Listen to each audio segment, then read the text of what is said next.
From the South Pole, the sun never sets.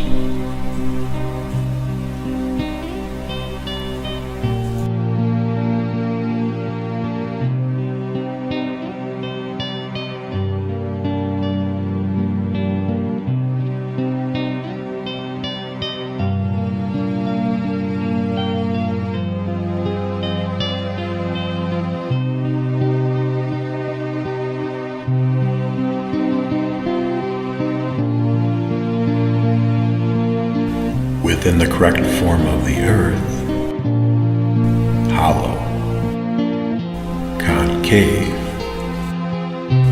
spherical, stationary,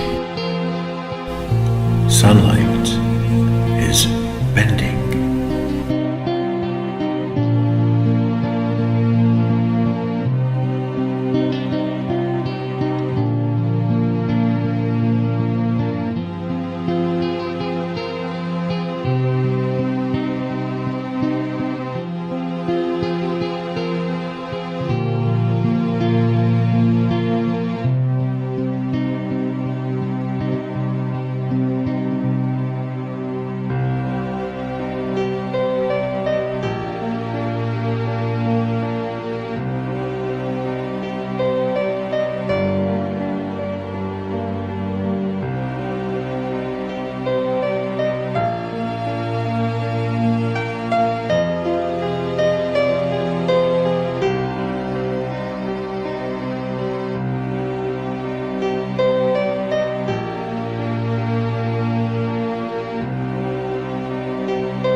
Hi guys, this is my version of the Earth's magnetic field lines within the concave Earth, as opposed to a convex Earth where they have a barb magnet in the middle.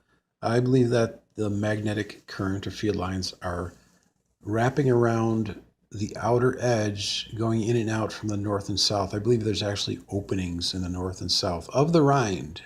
Okay, I believe those openings are covered over with continental plates. I believe that's also why the poles of the Earth are flattened, because they don't have that outer metal covering. So you have these openings. This is a cutaway, obviously. I don't, but at the north and south, we have these openings, and the magnetic flux is exiting out the north, going around the outside, and coming back in from the south. And these openings are offset. The rind is offset slightly. If you'll notice the auroral zone, it's like 10 degrees offset. It's not perfectly aligned with the geographic north and south poles.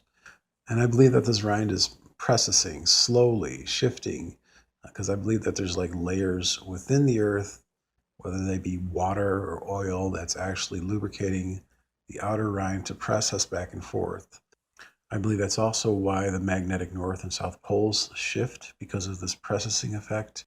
The magnetic north poles are not precisely in unison with the shift. I believe that's because of the different perturbations that are happening within the Earth, but for the most part, I believe that this is like a rocking back and forth mechanism. We're never going to have like a magnetic reversal, I don't believe, especially because the time is short, but this is how I believe it's operating. I believe the auroras are happening because of the Earth's magnetic field is interfering with the sun's magnetic field at the glass sky level at 100 kilometers.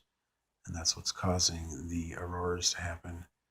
And yeah, so this is my theory about the Earth's magnetic field. It has an outer metal rind to it. And they have openings in the north and south that are covered over with continental plate, which flattens out the poles. Thanks for watching.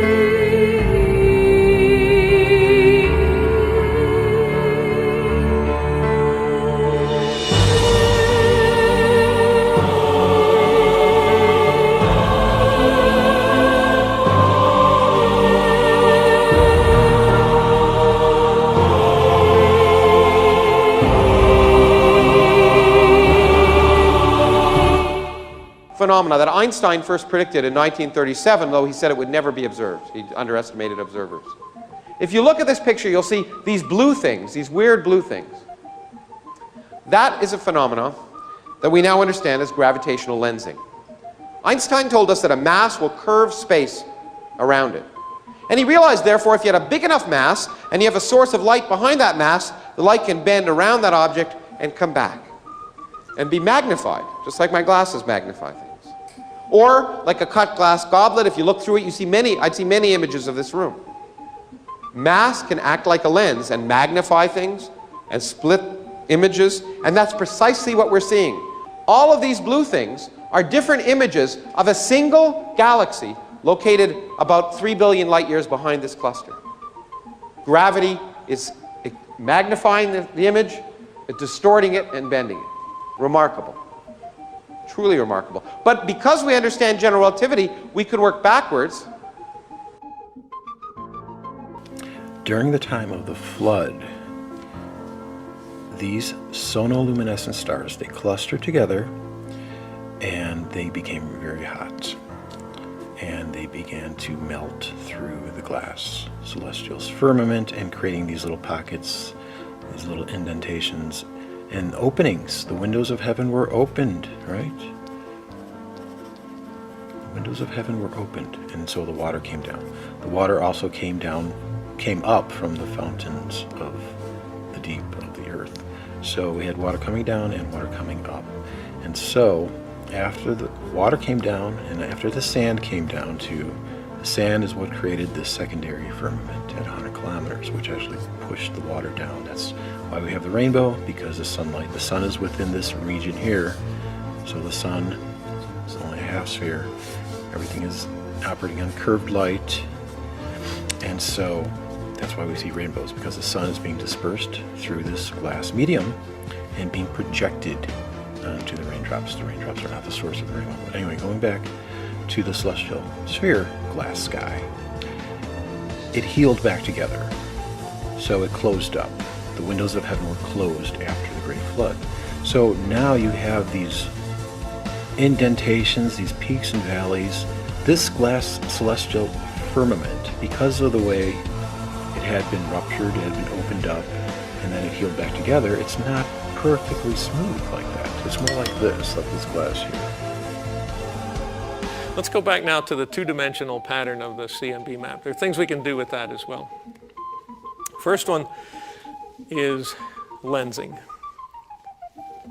Deflection of light by matter is well observed in astronomy. This has to be done with a simulation. Simulate what the cosmic background would look like with this 6-parameter model, fits Planck data, but the cosmic background. Here's a patch of sky 10 degrees across. And now add intervening matter, add in the rest of the universe. How would this pattern change?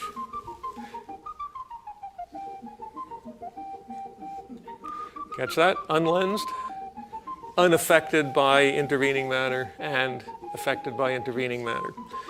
The lensing rearranges the CMB pattern a little bit.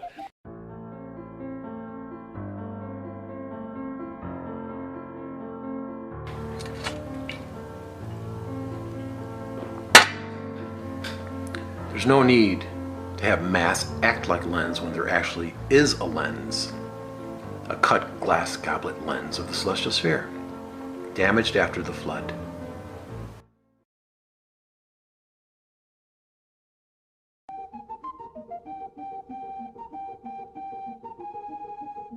Here's an inversion by Tony Tyson, who's now up in Davis. This is the system, and the spikes are where this is where the mass is in this system. The spikes are where the galaxies are. But you notice most of the mass in this whole system of clusters of galaxies is not where the galaxies are. It's between the galaxies. It's where nothing is shining. About 50 times as much mass in this system, and in all systems we can measure, comes from stuff that doesn't shine. And physicists, with their linguistic perspicacity, have called it dark matter. Tiny bubbles and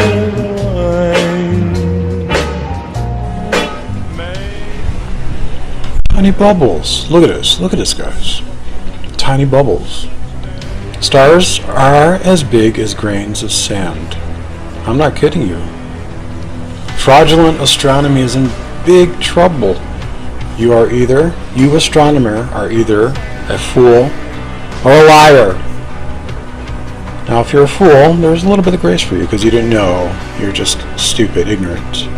But if you're a liar, you're in big trouble because you've been deceiving the public, and you're going to have to face me at judgment time. You liars. Do you know that the stars are up in the middle of the concave Earth in the celestial sphere? A literal celestial crystalline sphere that contains water, contains the celestial ocean, and the stars are created by a process called multi-bubble sonoluminescence. When physicists have an important number, they give it a Greek letter all the time. So we call it omega. Omega is the ratio of the total amount of stuff we know is in the universe divided by the amount of stuff you need to make a flat universe, the boundary between an open and closed universe. If it's less than 1, the universe is open. If it's greater than 1, the universe is closed. And we have now measured unambiguously that there's only 30% of the amount of material in the universe, including dark matter, to make the universe flat. This is a real problematic number.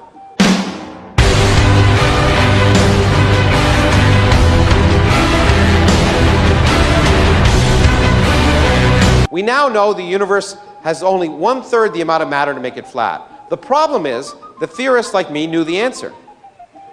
The universe must be flat. Why? Well, there are two reasons. There's the one I normally say, which is it's the only mathematically beautiful universe, which is true. But there's another reason I don't usually talk about, but I'll talk about here. It turns out that in a flat universe, the total energy of the universe is precisely zero. Because gravity can have negative energy. So the negative energy of gravity balances out the positive energy of matter. What's so beautiful about a universe with total energy zero? Well, only such a universe can begin from nothing. And that is remarkable. Because the laws of physics allow a universe to begin from nothing. You don't need a deity.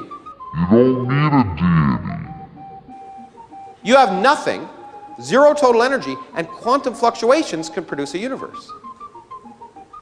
So if the universe isn't flat, we're worried. Because then you've got energy at the very beginning of time. So that was another reason that people like me were pretty sure the universe was flat. But the damn observers came up with the wrong number.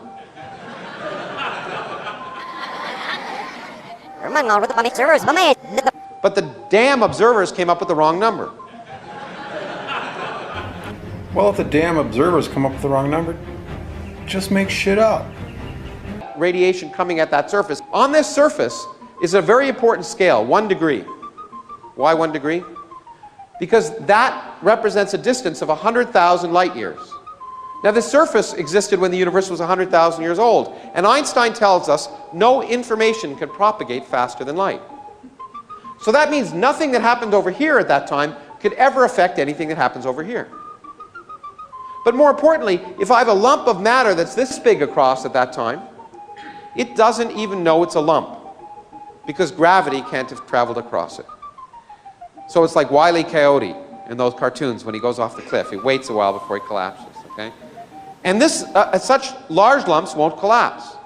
So the biggest lumps that can have collapsed at that time will be 1 degree across. And that gives us a cosmic triangle.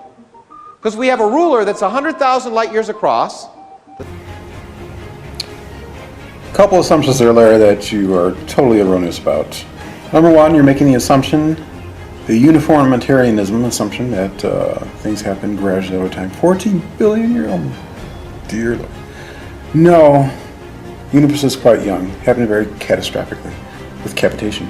But anyway, going back to your 100,000 year 1 degree scenario, I mean, do you not even understand? Have you ever heard of the concept of the concave Earth? This is not Earth. No. And this wall that you talk about is the celestial sphere. It's the wall, it's the dark waters and the thick clouds of the celestial sphere, which contains water. This is glass, crystalline glass, okay? The stars are embedded in here. That's where the sonoluminescence is coming from. That's the wall. That's the wall there. And then a concave Earth. Okay, you're inside the Earth. You have the glass skies. Okay? You're looking, this 1 degree that you're talking about is minute. Okay? It's not 100,000 light years. The celestial sphere is approximately, let's say, 15,000 kilometers in circumference. That's it. So 1 degree is only going to be 150 kilometers. So if you're measuring 1 degree and you're putting triangulation coordinates on 1 degree of 150 kilometers, it's relatively small. But you stretch it across 100,000 light years. It's asinine. There is no light years, Larry. Wake up. Wake up, man. You've been drugged. You're living inside the concave Earth. This wall is the dark waters, the thick clouds of the celestial sphere. The heavenly pyramid is above that. You don't see that. That's what's going on there. The universe is not flat. And they say light. No, light bends, Larry. Light bends.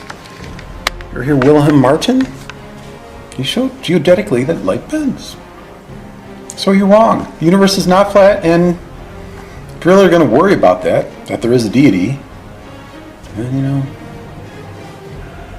just, I'll let you know I'm a nice guy, but, the judgment's coming because the sun's going to stop soon. But the universe is definitely not flat, so no matter how many calisthenics you do and contortions you do and try to imagine it being flat, wanting it to be flat. Maybe if you pray really hard, it'll be flat. No. So this triangulation method is desperation to show that it's flat. You're stretching it 100,000 light years? Light years are not even existent. What's wrong with you? The CMB, the cosmic microwave background, speaks of alignment, polarization, as a dipole. Celestial sphere is a band.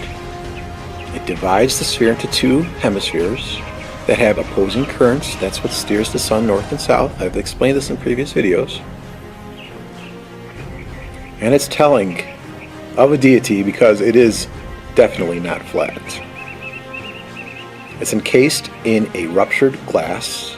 There's water on the inside. The stars are created by sonoluminescence, which means they are bubbles. Of course they're not going to have mass. Bubbles in water. The water surrounding the bubbles will have the mass. That's the dark matter. Simply dark water. And judgment's coming. Because the sun's going to stop. See, this celestial sphere contains the pyramid that generates the heat, the thermal heat to reach the sun, and there's really not much of a heat escape. There might be a little heat escape in the trapezium and the Orion Nebula, but for the most part it's overheating. It's going to stop just like how an engine stops when it overheats. And then when it does, the sun will stop.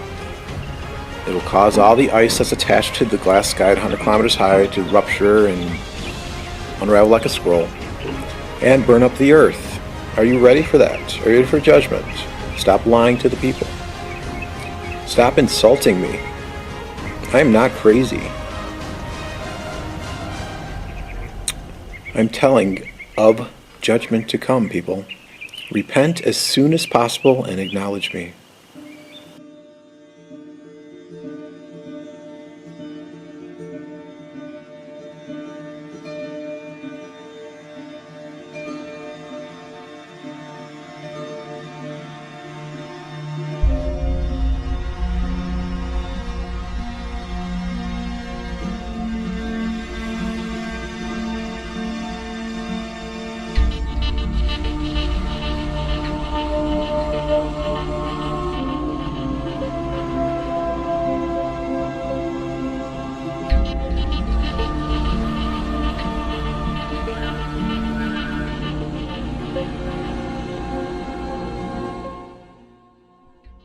The sun is not spherical, ladies and gentlemen. If it were spherical, okay, you could take these infrared or ultraviolet or whatever false color images of the sun, and you will always see a defined rim, a defined illuminated ring to the sun. You understand what I'm saying? If the sun were spherical, we'd see it more without the ring. You know? It would just blend into the night. Where the dark regions, they would just blend into the night sky, and the lighter regions would be lighter. You wouldn't have the ring to it. That's one good indication that you know that the sun is not a ball. It's not a sphere. The sun is a half sphere. I've seen the back of the sun in a vision. I know what it looks like. It only gives the illusion of rotation. The fact that it has a differential in quote rotation from the quote equator to the quote poles is another indication that it is not a sphere. It's not a gaseous ball. It's exhibiting a conveyor belt action faster along the so-called equator, because that's where the light rays, the collimated light rays from the back of the sun, are hitting the sun at the midsection. So it's going faster there because there's higher electromagnetic activity in the midsection as opposed to the top and the bottom, or the north and the south, otherwise known as the poles. But since the sun is not a sphere, it's not a ball, it doesn't have poles and it doesn't have an equator. It has a midsection and it has the top and the bottom. This defined edge here that you see on the sun from these false color images would not be there if the sun were a sphere, period.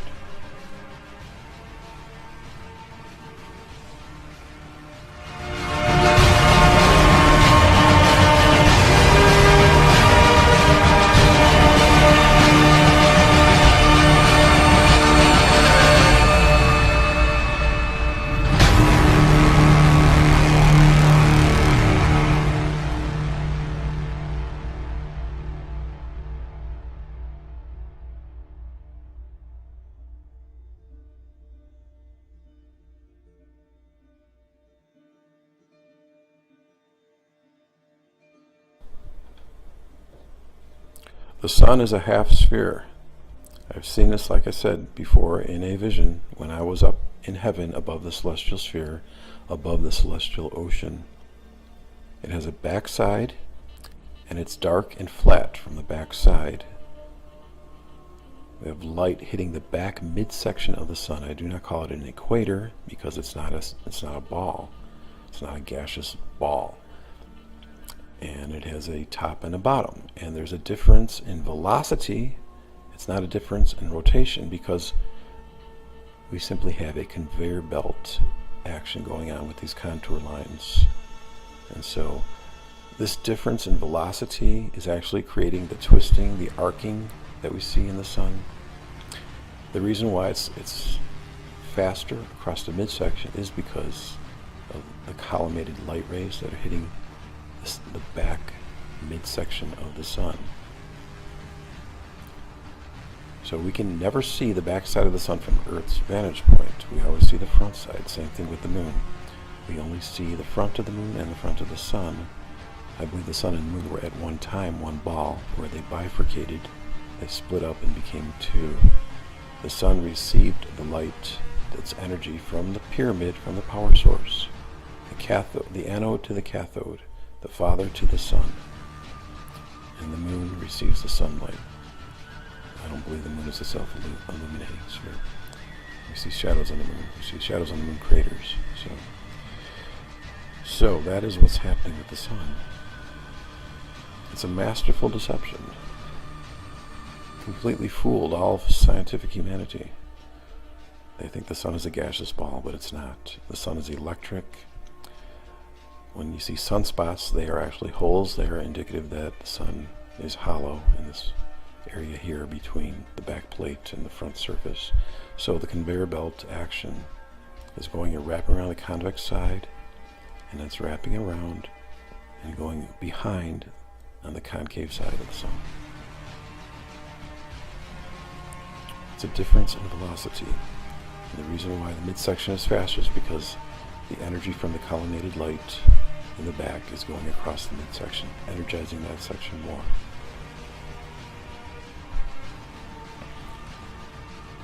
It's also why we have rainbows. We can tell. The reason why we see rainbows is because we see the rim of the sun. Just like if you hold a flashlight to a wall, the glass bulb in the flashlight disperses the light. Same thing with the glass in the sky in the concave Earth.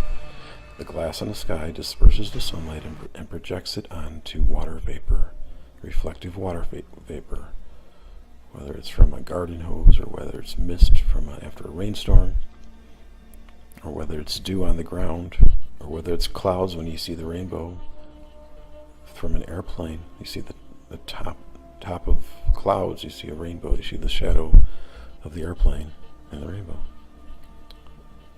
So that is what's going on. It's a masterful trick. It's a divine trick. It tripped up all of scientific mankind. The sun is electric. It's a transformer. It receives its energy from the central pyramid, father to son, anode to cathode. Thanks for watching.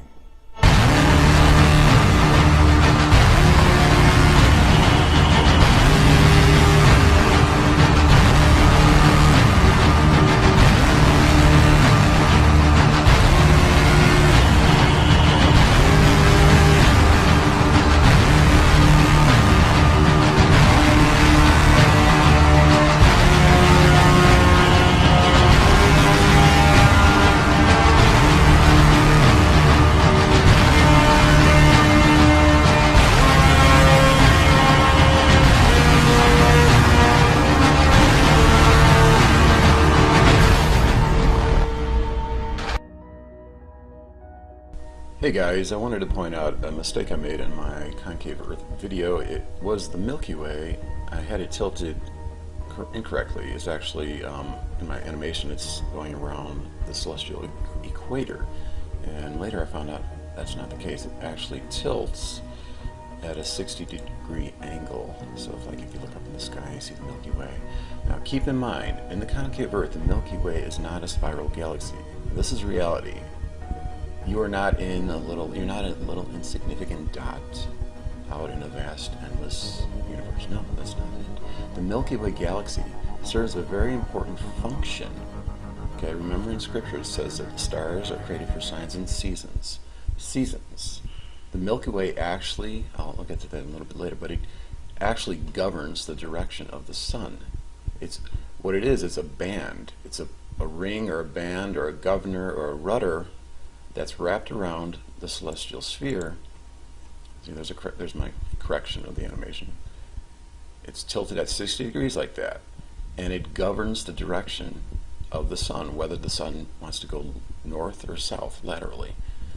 And what I did was I did some investigation into the Milky Way galaxy,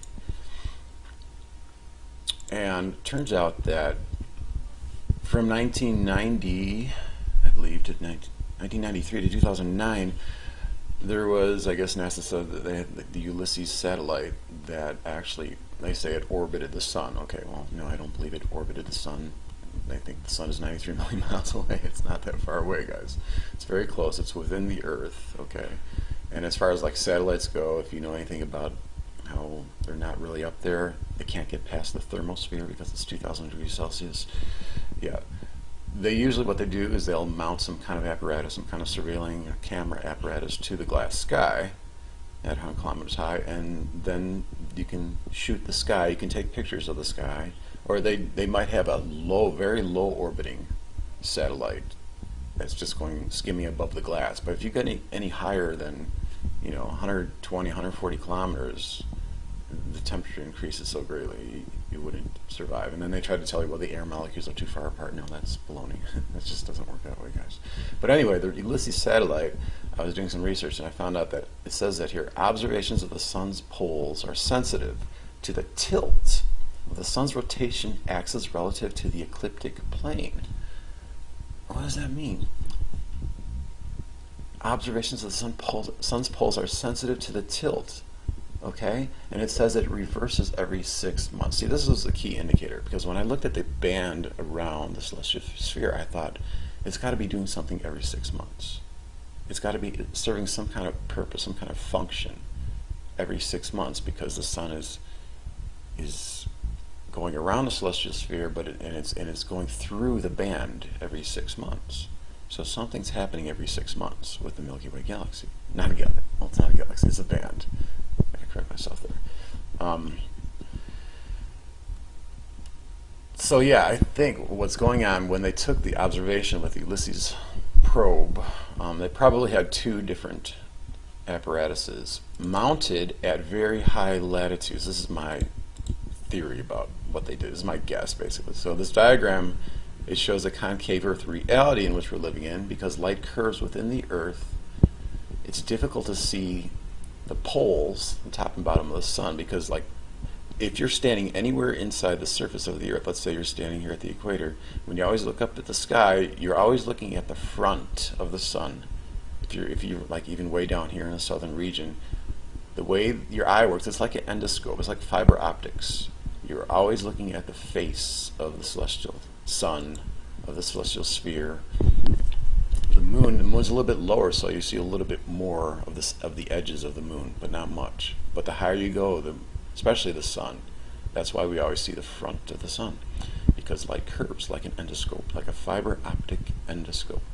So the Ulysses satellite, they probably, this is my guess, they simply attached cameras. If you watched, I made a video about attaching cameras to the sky, and there's actually artifacts. Google and Microsoft, they show, the space programs, they show there's artifacts of apparatuses up in the sky.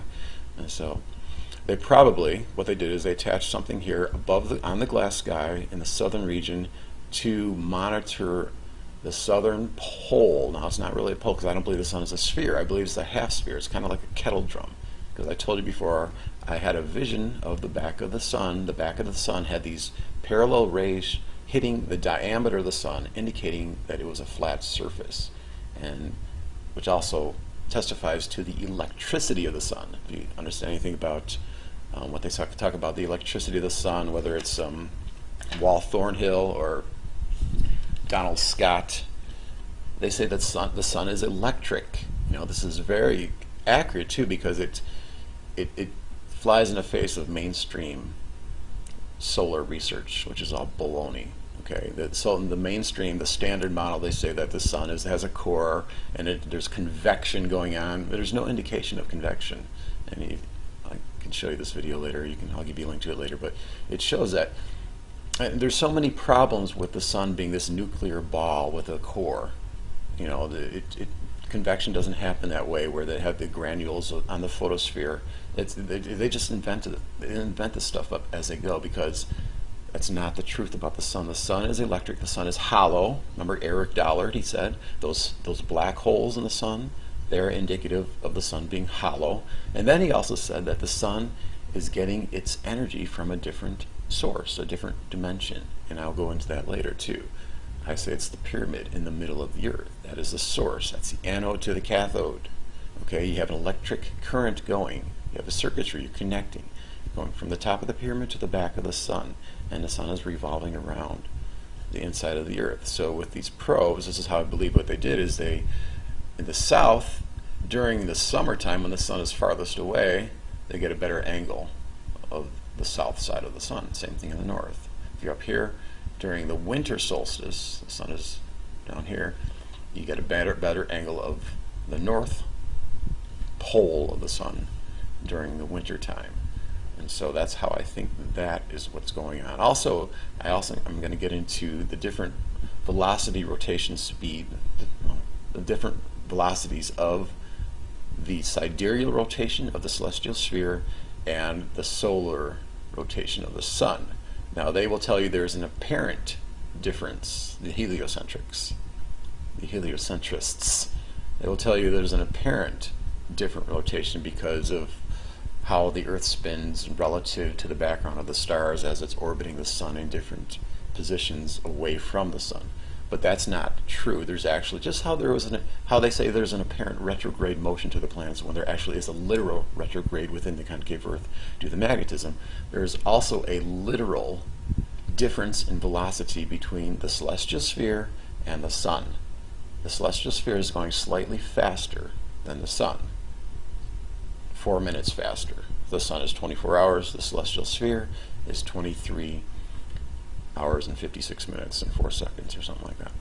So going back here, there's an animation I made of the sun, of the kettle drum shaped sun. You're looking at it initially from the front, and then I'm turning and panning. That's the vision I saw. Actually, the vision I saw was more front on or back on. It wasn't angled like that, but that's how I saw the sun. And it makes sense. So you have this energy, this electric current. It's finishing the current, going from father to son. It's kind of interesting how we call it the sun, and how we call the pyramid, or how I call the pyramid, the father of lights in James chapter 1 verse 17. So the actual function of the Milky Way band now you look here, okay, I have this labeled here. When the sun is at its highest, its crest in the summer solstice, it's going to start turning. Remember how they told you the tilt angle relative to the ecliptic?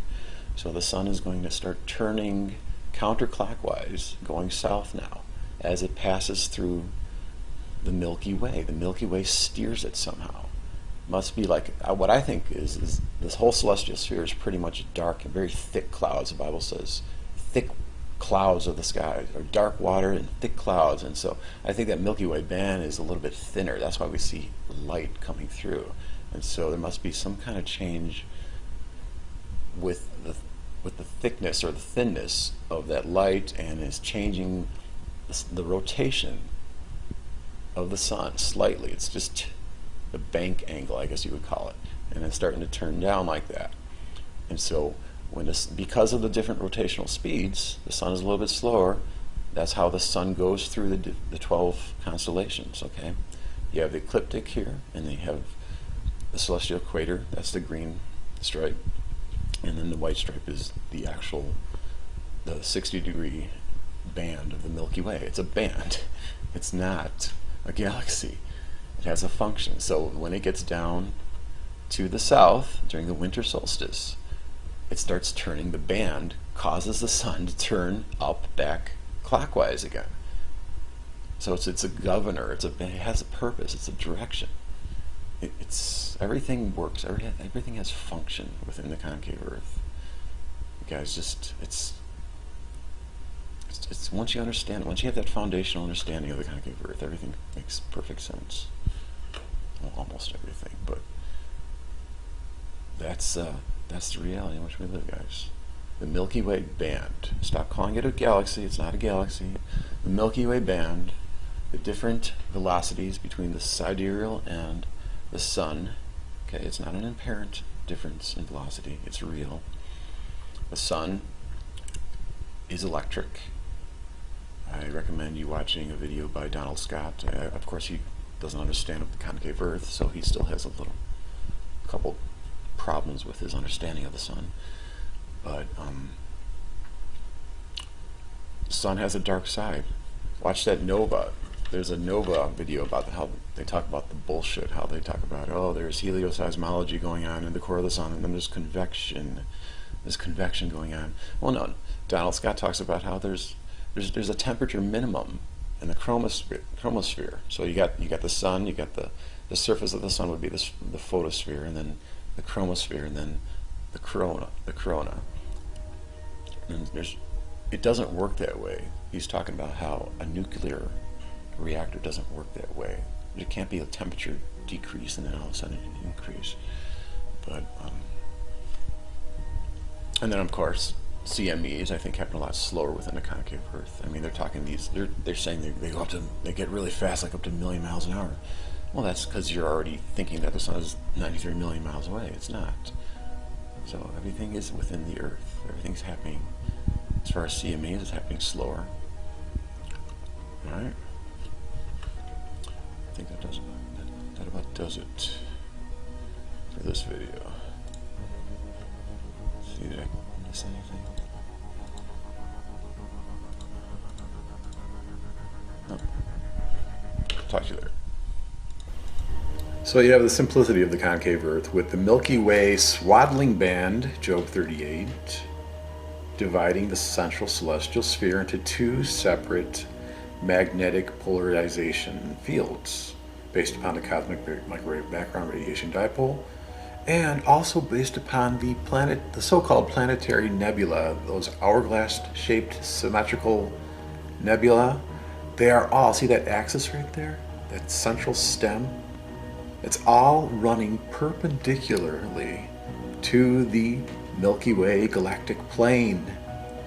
It's right there in Scripture, guys. These things are minuscule, and they're showing evidence that the Milky Way band divides the central celestial sphere into two separate magnetic fluxes, so to speak, which actually steers the sun. When the sun goes across that band, the sun changes direction from 6 months from the summer to 6 months into winter. It's right there, guys. Simple stuff.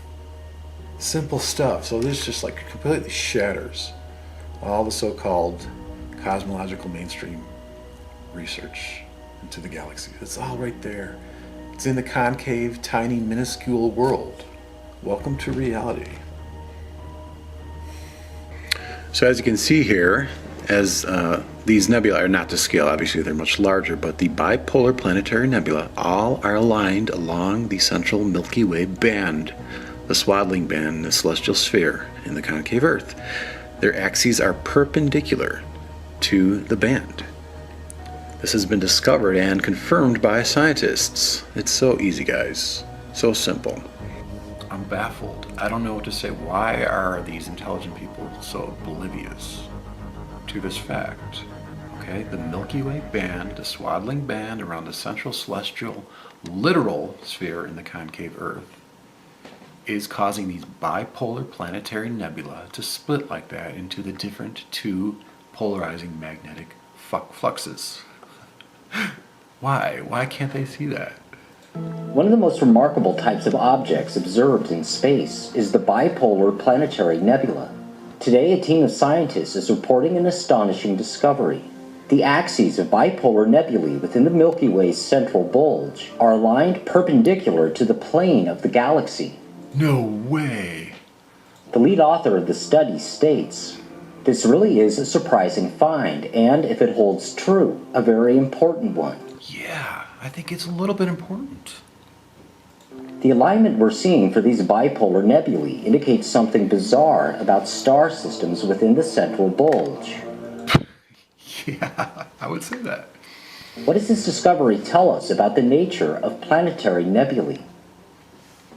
We've all seen those beautiful images of Wow. planetary nebulae, the hourglass-shaped objects that have been seen and photographed very successfully through the Hubble Space Telescope and other large new telescopes. The more detail it's seen, of course, the more puzzles have arisen. But the greatest puzzle of all has just arrived in the news that it's been discovered that these hourglass shapes in the central bulge of our galaxy all have, if you like, the stems of the hourglass all Stems. facing in the plane of the galaxy. And this is not to be expected if these shapes are caused by the star itself and any objects that happen to be orbiting that star. But it is to be expected if there is a division band that separates the magnetic fluxes and it polarizes the fluxes. This band steers the sun when the sun goes through this band every 6 months. Simple. Concave theory wins. Okay? Hands down. Welcome to reality, people. Okay, I've been asked about how the horizon works within the concave Earth. I told you before, light bends. It's been proven to bend. There's been experimentation on light bending. And what I think is happening is we have this phi ratio curve extending from the observer like that. Okay, this is an assumption, but I think it's very possible since the golden ratios throughout nature. So I just do this comparison and contrast between a concave Earth and a convex Earth. If we're standing on a convex Earth and we see light being straight, we see the sun over here. However, that's not the case. We're in the Earth, so basically the sun flips its orientation on us. And so what we think is the top of the sun when it rises like that is actually the bottom of the sun. The moon here is a little bit closer to us, and so it would start a little bit later. However, because the moon is slower in the sky, 25 hours to go around as opposed to the sun going 24 hours, it would take about the same amount of time from moonrise to moonset as opposed to from sunrise to sunset.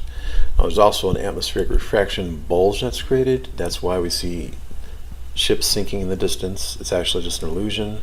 However, because we have this bulge, that creates an edge for us. So that creates a threshold. So that's why we see a literal horizon. And so this threshold extends all the way up like that. And so that's the clipping point. So this blue line would be the clipping point when the sun and the moon start, and the horizon starts like that, extends up like that. Going over here, we can actually assume the distance of the sun away from us, if this curve is the correct curve, based on knowing that we know the diameter of the Earth, which would be 7,918 miles. So if we just calculate that distance, the radius, 3959, this intersecting point of the sun would be 2106, 2,106 miles, which was I actually initially thought. You know, I said, the sun's probably about 2,000 miles away. So if that's the case, that's what it would be. And the diameter of the celestial sphere would be 1853 times 2, which is 3706. Also, the sun, I told you before about the darkness funnel, which creates over here on the opposite side. I would have to assume that the sunlight is a little bit sagging a little bit, because I don't think the funnel's way over here. I actually think it's a little bit lower. And so that's where that funnel would go. But that's what's really going on, guys. light is bending up like that. It's been proven to bend. It does bend. Also, the visibility of stars beyond the pole axis, like if you're standing on the equator and you see those time-lapsed star trail photography footage, you will see beyond the pole star. And so if this light is bending up like that, this clipping point, you're going to see beyond the pole star, because this blue line would be the pole star axis. And so you're seeing beyond that. It all makes sense within the concave Earth. It's a masterful deception and illusion, but that's what's really going on. Also, like sometimes you will see the sun, they call this superior mirage. You'll see that horizontal crease. There's like a division line where the sun's going down, and then it gets clipped at this line, and then it rises up again. They say that's due to the temperature of the air difference, but I have a feeling it's caused by the glass sky. This refraction that's going on is creating this horizontal crease. I made a previous video about that. So there you go. That's how the horizon works. This is reality. Talk to you later. Hi guys, this is a follow-up video to the previous video where I was demonstrating to that gentleman that how we can see the Southern Cross and not have our telescopes pointing directly up. And so I was taking it a little bit further here, and you know, this really is a good guide to help you realize from whatever location you are in the Earth. Okay, see how I have this pole going right to my location here in South Padre Island, Texas, where this becomes the zenith point of the sky. Okay, and so this blue area is just the viewing area that you would see from that perspective, from that vantage point. Okay, and so with the celestial sphere spinning counterclockwise behind it, and with these lines here showing, it's giving you, if you look at this axis here and this axis here, that becomes your cardinal directions. Okay, if I can get that straight, there we go, like that. So we have north, we have east, we have south, and we have west, right? Or actually, no, it's reverse, I'm sorry. So this is the east, that's the north, I'm sorry, that's the west, that's the north. Did I say west? Okay, east. East is this way. Okay, and west is this way. I'm sorry, I get confused sometimes. I'm sure you do too. Especially when viewing through this model. But, okay, so north is there and south is over there. And as you can see, the spinning ball behind it, it has these contour lines, and they're curving up like that. Okay, now what happens in the northern hemisphere is, for the most part, if you're further up north above the Tropic of Cancer, you're going to see the sun rising slightly northward. You know, it's not directly straight east, but it's going to come a little bit higher, a little bit more north. It's going to arc in the sky like that. So this is our arc in the sky, but it's in reverse. Instead of appearing like a dome above you, it's showing it as a convex ceiling, the reality of the situation.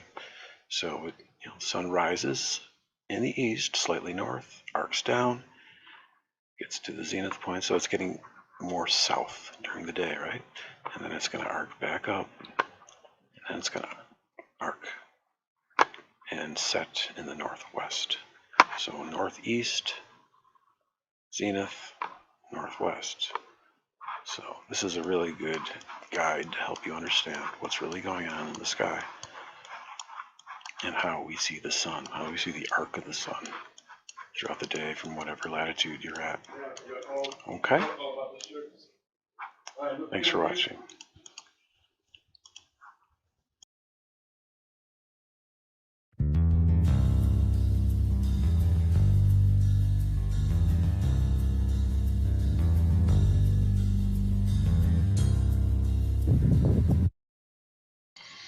Hello, people. I wanted to do a little video about the heavenly octahedron in the middle of the concave Earth. And what I did actually is I went back to the Canadian Meteor Orbit Radar, Seymour, and what they totally missed it. I think this image that they're producing with their radar imagery is indicative of sporadic meteoroids. Okay, it's quite plain to see. This is just it's radar imagery of the octahedron in the middle of the concave Earth, along with the celestial sphere, and then it has these hot points. There's one at the top here, and then there's one at the sides. They call this one the helion and the antihelion, and this one the toroidal. But what they did is actually they went through the whole year. So you have the 5th day of the year, the 15th day of the year, all the way up to the 355th day of the year, meaning that 365, well, I'm not sure why they don't have 365, but I guess they went by 5s. So what I did was I brought it into Photoshop, and I did a little animated GIF of it. I'll play that for you right now. Play.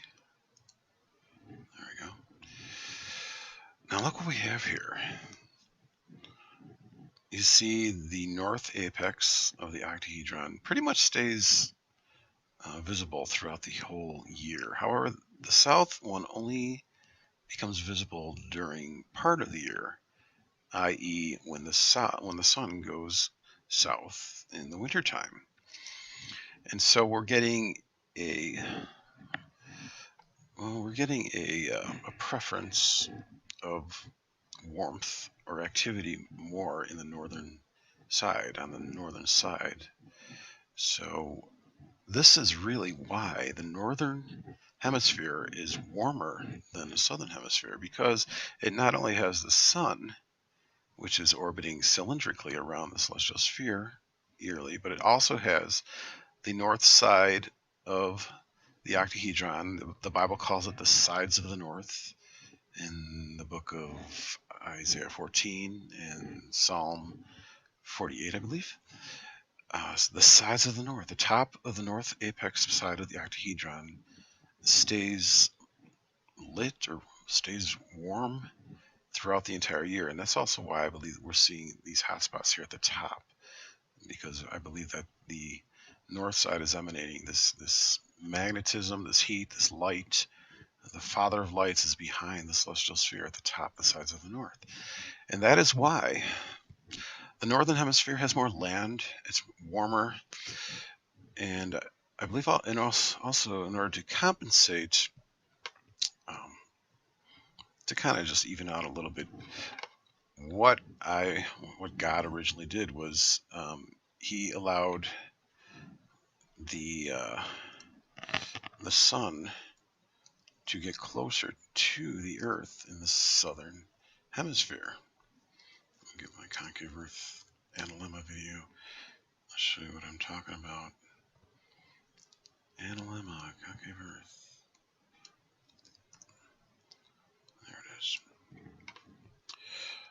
So, I'll fast forward over here to this part where we see the analemma, and the sun is getting closer in the southern hemisphere in order to kind of counterbalance the heat so it doesn't get too cold, too frigid. Fast forward to my animation there, you see the sun is closer to the Earth in the south and further away from the Earth, because the Earth already has the warmth of the northern side of the octahedron pretty much throughout the whole year. So that's why we have we can see that the sun is actually a little bit bigger in the sky with its angular diameter like that. And so that is why, if you watch this guy, Airscript Dubé, he misapplies the reason why it's warmer in the north than it is in the south. It's kind of funny the way he just talks about this. I think he's intentionally lying. He's also using NLP hypnotism. Just look at 7:29 a.m. Just look at this. He goes for a whole 3 minutes of just revolving. He wants to hypnotize you, using his monotone voice here. And Look at note that. of their differences, stating the range of temperature is limited, there being no excess of either It's all from a script. heat or cold. Look at that. Compared with the climate Listen of to England, me. the summer Be of New Zealand hypnotized. felt Just very keep watching clearly so this. oppressive. But Look then at all the there is not fools the too. twilight which you get in They get England. duped by him, and he's also talking about the times of the day in New Zealand, which he says is negative 42 degrees latitude, versus England, which is 52 degrees latitude, and he's comparing two completely different latitudes. They're conjugates. See, what you really need to do, if you compare negative 42 degrees to positive 42, it's virtually the same. He's comparing apples to oranges, and all these people are just being duped by him. Air script Dubé. See, I already calculated this out. So like negative 42 degrees south, he's saying the longest day is 15 hours and 15 minutes. Actually, I calculated it out. It's a little bit different than what he says. I went over here and I just quickly calculated that out. And then, so that's negative 42 degrees south. And then positive 42, it's virtually the same. 15 hours, 15 minutes. 15 hours, 15 minutes, the same. The shortest day of the year on December 21st, actually on June 21st in the south, it's going to be 9 hours and 7 minutes.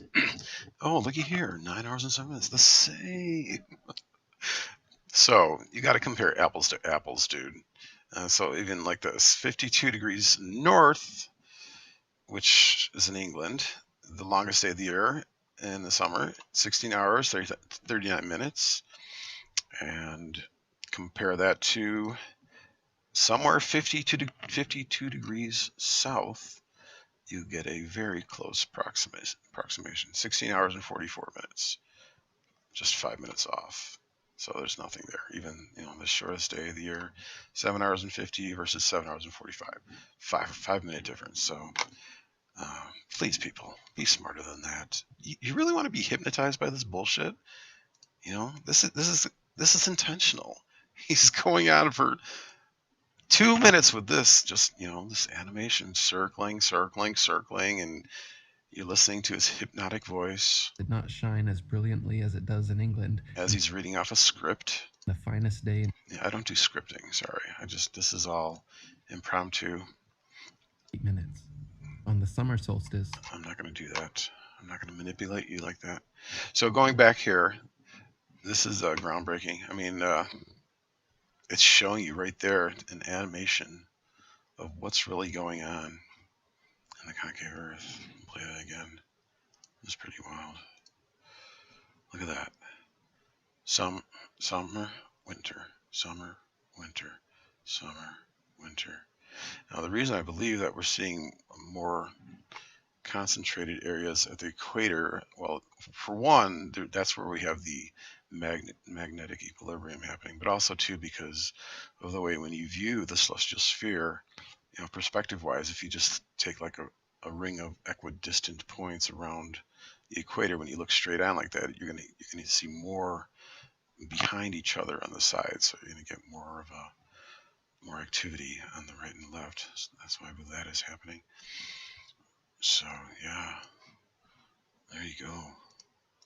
Thank you, Seymour, for inadvertently showing us the celestial sphere, the octahedron in the middle of the concave Earth. And they totally misapply it to sporadic meteoroids, which is not what is happening here. They're actually showing the activity in heaven, right in the middle of the Earth. That's pretty wild stuff there.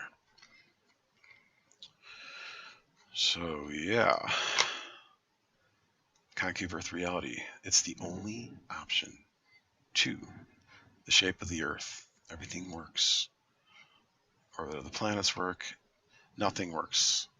Nothing works on a flat Earth. It doesn't work, guys. It's a psyop. The NLMA works like that. All right. I'll put some links on the bottom for you guys. Thanks for watching. Fraser Clown, ladies and gentlemen. I'm Fraser Kane, the publisher of Universe Today. Have you ever noticed that the moon always looks the same? Have you ever noticed that when people initially jerk like that, it's a hypnotic suggestion to jolt you into their attention? Watch again. Sure, the phase changes, but the actual features on the moon always look the same from month to month. Does the moon rotate? What's going on? From our perspective here on Earth, the moon always shows us the same face because it's tidally locked to our planet. At some point in the distant past, the moon did rotate from our perspective, but the Earth's gravity kept pulling unevenly at the moon, slowing its rotation. And it just happens to now, it's perfectly in sync, ladies and gentlemen. At some point in our distant past, yeah, well, but now, it's just perfectly in sync now, magically. Eventually, the moon locked into place, always displaying the same side to it. Oh, I see, it locked. But if you look down on the Earth-Moon system from the North Celestial Pole, from the perspective of Polaris, the North Star, you see that the moon actually does rotate on its axis. In fact, as the... Well, I see that's an animation, yeah, but not reality, dude. I showed you how the moon actually operates within the concave Earth, okay? I showed you the sidereal month.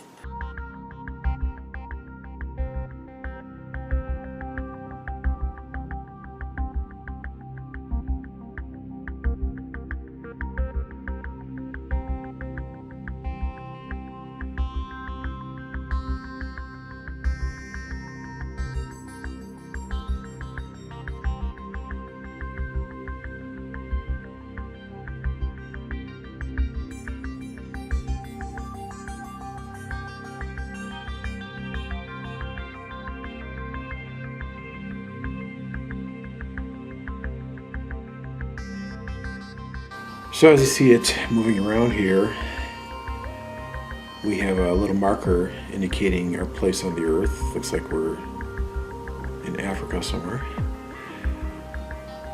And once it accumulates to 27.32 days, that marks the sidereal month of the moon.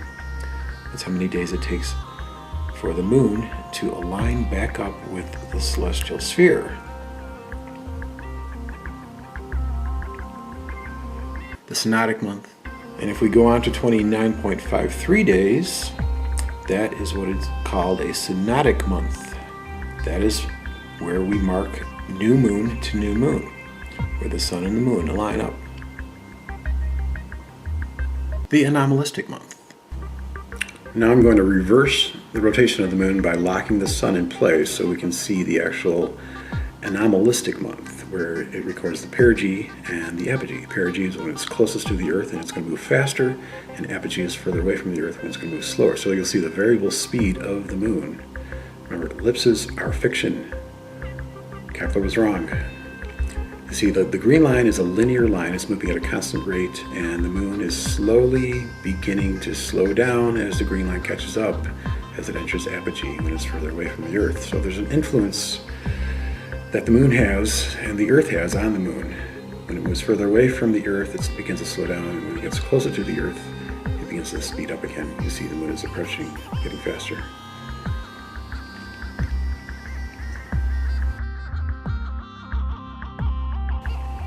There's actually a 9-year cycle, actually it's 8.85 years of the anomalistic months. So every 117 months, the moon will do a complete circuit, almost like spirograph. There's a mechanism the ancient Greeks used. Archimedes actually probably made it. It was called the Antikythera device, and it actually predicted the eclipses and the motions of the planets. See, the Earth is a precise mechanism. This would never work in a heliocentric vast universe. So after 117 months, it finishes the complete circuit of the anomalistic cycle. Very cool. And the draconic month. Looking front on, we see the declination range of the moon and the sun as they pass across the sky. From left to right, we see the termination line of the moon changing from day to day. We also see the backside of the moon. This is the lunar month of January 20th to February 18th. We see the equator there is actually shared with the celestial sphere. That means there's no tilt to the Earth. We can also see the sun's ecliptic at negative 23.5 to 23.5, which means the sun is oscillating in a cylindrical path from year to year. This cycle for the moon is called the draconic month at 27.21 days. And the lunar standstill of 18.6 years is the time in which the moon actually fluctuates in the sky, going from very high to a major lunar standstill at negative 28.5 to 28.5 to a lower minor lunar standstill of negative 18.5 to 18.5. This October, we are entering into a minor lunar standstill, so the moon will not ascend or descend that high in the sky. When the sun is low like that in the south, the bond it has with the top of the pyramid loosens, so it gets closer to the Earth. That's why we have a bigger angular diameter of the sun in the south. This is also how we can predict lunar and solar eclipses, because everything is synchronized within this time mechanism of the concave Earth. The simplest answer is always the best answer. Occam's razor.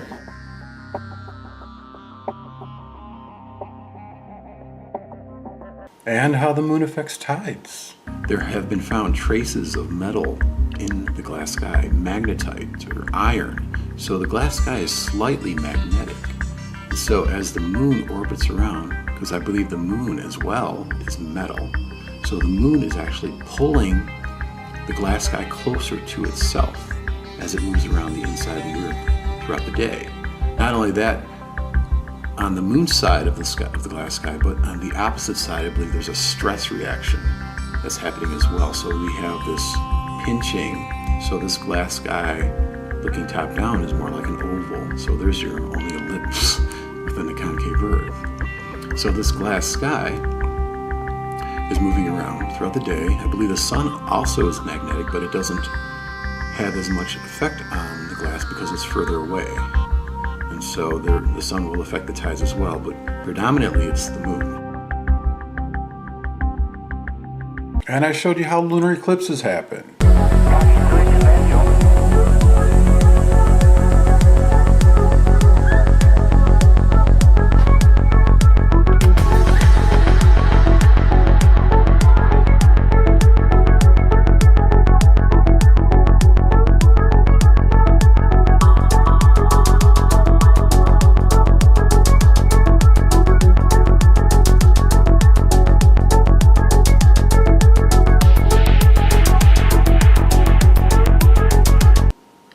Perfectly beautifully within the concave Earth. And you know what? There's a reason why it doesn't rotate. It is actually locked, but it's only a half sphere. Okay, it's metal, it's magnetic. But there's a force that you neglect to talk about. It's called centripetal force. You know what that force is, Mr. Fraser Clown? Where's my ball? Here it is.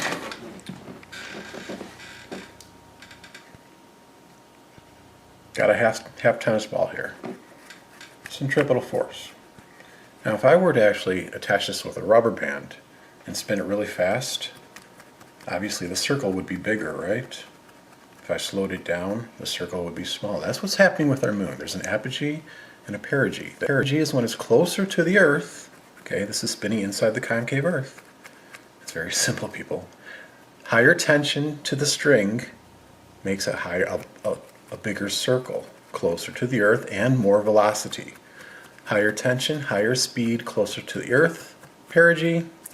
Lower tension, lower speed, farther away from the Earth, apogee. Also, there's a tilt to the moon.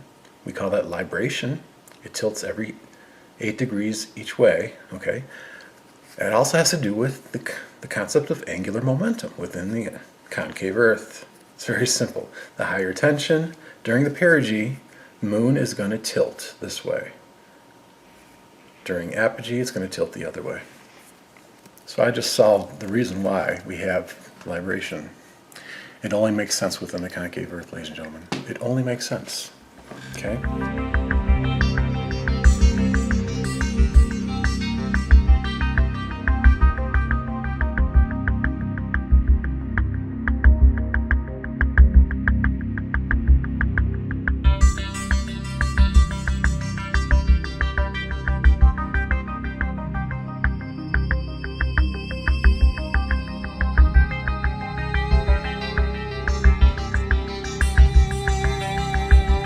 Let's go on though. I want to hear Fraser talk a little bit. The moon travels around the Earth in a counterclockwise orbit every 27.5 days. It also completes one full rotation on its axis, also moving in a counterclockwise direction. If you look at the time-lapse animation of the moon moving entirely through its phases over the... What do you think the probabilities are that the moon would complete one orbit of rotation every lunar month. Just perfectly match with the Earth. Well, let's just call it lunar locking or tidal locking, whatever they want to call it, but really? Gee, that's kind of coincidental, don't you think? Let's go on, Fraser Clown. Over the course of a month, you'll notice a strange wobble as if the moon is rocking back and forth on its axis a bit. This is known as libration. On average, the moon is tidally locked to the Earth's surface, but its actual orbit is elliptical. It moves closer and then more distant from the Earth. When the moon is at its closest point, its rotation is slower than its orbital speed, so we see an additional 8 degrees on its eastern side. And then when the moon... That's what I just told you, right? Higher tension, closer to the Earth. You're going to see more of it more of the moon on its eastern side. Okay? It has nothing to do with the slower rotation of the Earth, of the moon. The moon is not rotating, ladies and gentlemen. Higher tension, perigee, angular momentum, higher tension, the moon tilts 8 degrees. Lower tension, apogee, the moon tilts the other way 8 degrees. There's no rotation to the moon. 8 degrees Keep going, on fat its man. eastern side. And then when the moon is at its most distant point, the rotation is faster than its orbital speed, so we can see 8 degrees on the western side. Libration allowed astronomers to map out more of the moon's surface than we could see if the moon followed a circular orbit. Until the space age, half the moon was hidden from us, always facing... It still is half. It still is half hidden from you. Watch, listen. ...away. This hemisphere of the moon was finally first observed by the Soviet Luna 3 probe in 1959. Stop! The Soviet Luna 3 probe of 1959. Did you know that was a hoax? Did you know that was a hoax, ladies and gentlemen? Yes, it was. The photos that the Soviets showed from 1959 and onward of the moon are just models of a moon filmed in a studio somewhere. That is why the United States had the opportunity to fake their moon landings, because they held it as leverage against the Soviets, blackmailed. Soviets, we know you faked this bullshit moon crap, fake back of the moon shit, so we're going to stage our moon landings, and if you blow our cover, we'll blow yours. So it was a form of blackmail. Also now, think about this, okay? Let's hear from the lips of Mr. Fat Man, Fraser Clown himself. Hold on. Followed by the first human eyes with Apollo 8 in 1968. The two hemispheres of the moon are very different. While the near side is covered with large basaltic plains called maria, the far side is almost completely covered in craters. Why? Why would that be completely different? Why would two sides of the moon be completely different? Think about this, guys. Think 1959, Soviet hoaxed the back of the moon, right? They set the mold for the back of the moon, okay? You cannot veer off course of the way that moon looks now. Because if you do, you'll know, everybody will know that it's fake, even though it is fake. You understand what I'm saying? The psychology there, okay? Once the Soviets faked the backside of the moon with a model in a photo studio somewhere, that cast the mold for the backside of the moon. That's what it looks like. So we cannot veer off the course. We have to keep it the same similitude. That's why it looks very different. Soviets simply added more craters to their model of the back of the moon. See, everything just bam, bam, bam, snaps right into place once you understand concave Earth, glass sky, half bullshit moon, centripetal force. Everything's working in circle. There's no elliptical path to the moon. You've been found out, you liar, Mr. Fraser Clown. You're a liar. Liar. The reasons for this difference is still a mystery to planetary scientists. It's not a mystery anymore. So yes, the moon does rotate. But Shut up, asshole. Okay. Exactly matches Enough the of you, orbit around clown. the Earth. Later, guys. This is an a posteriori disclaimer about this video I just made. As I was compiling the video, I realized that, NASA had their hands tied behind their back because the Soviets initially lied. And so America lied too. And so now I realize they've been waiting for me to expose this, both America and Russia. So please forgive me for the insults, people at NASA, Fraser, other people too.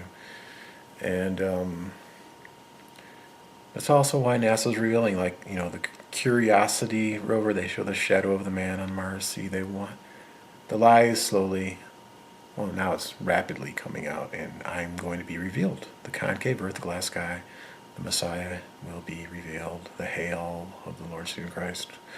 So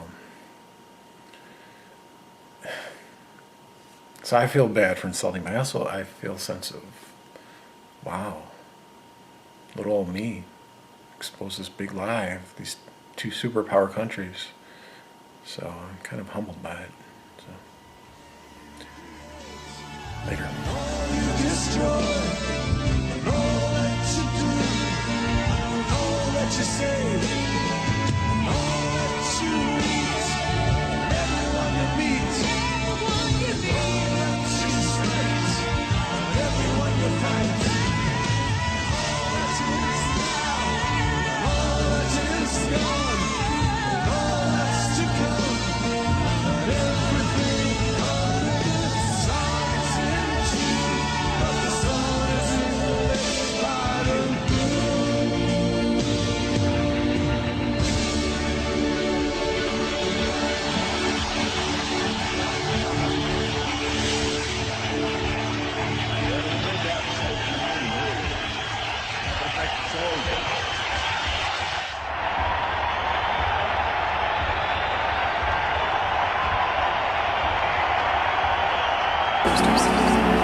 Gegenschein.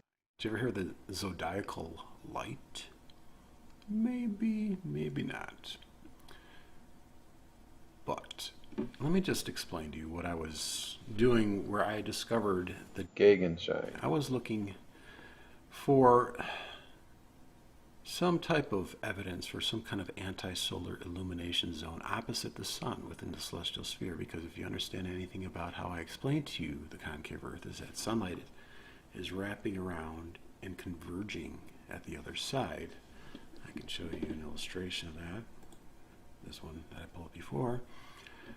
The sun at the top here is emanating the light and it is converging at the other side. Very similar to like if you look at a glass of water in the sunlight and you will see the caustic lines. They will converge the opposite side of the illumination. And that's what's happening. Initially I was researching this to find out or to show you, to illustrate to you how the sun receives illumination. Now, I said from both sides in the previous video, but this is just a cross section. So it's more than just both sides. It's really every side, every angle that the sun is wrapping around. It's illuminating the moon. So that's why we don't see the graduated shading of the moon. The front side is spherical. It's a half sphere, but we would normally see graduating shading on the moon, but we don't really see that, do we? You look at a full moon, it's completely illuminated. It's flooded with light. And so that is why that is happening. And I was going to illustrate that. I was going to animate that. I did animate that. Let me just start this rendering here. But these contour lines are showing how the light is converging at this little convergence point. And I didn't even know they had a name for this. They called it Gegenschein.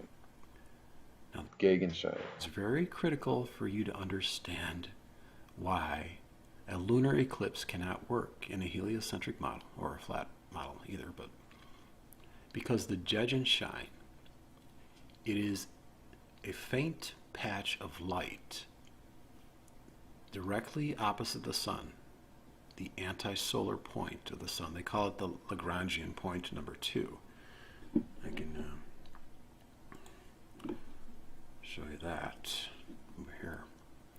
Let me get me out of the way here. The Lagrangian point number 2 here. See, this point here is opposite.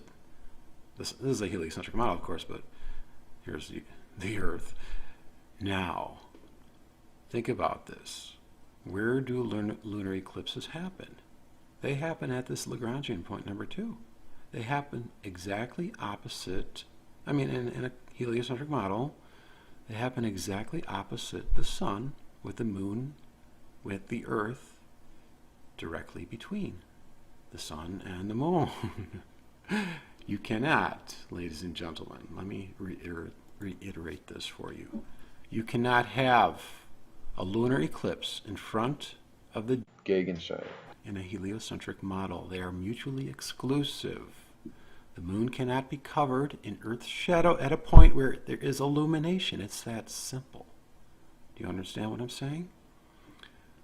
This Gegenschein point is a bright spot, and that's where the lunar eclipse supposedly happens. Here's an image in Photoshop of the Gegenschein. Now they will say it's oval in shape, but what I did is I boosted up the curves. Normally it looks like this, kind of murky. But I boosted up the curves because I wanted to see. I didn't think it was oval, and it's not. It's circular. You can see a circular illumination. Yes, you have this banding effect. I believe that's happening because of the magnetic field of the sun. For some reason, the sun's light is projecting it like that. But in the center, it's still circular. Okay?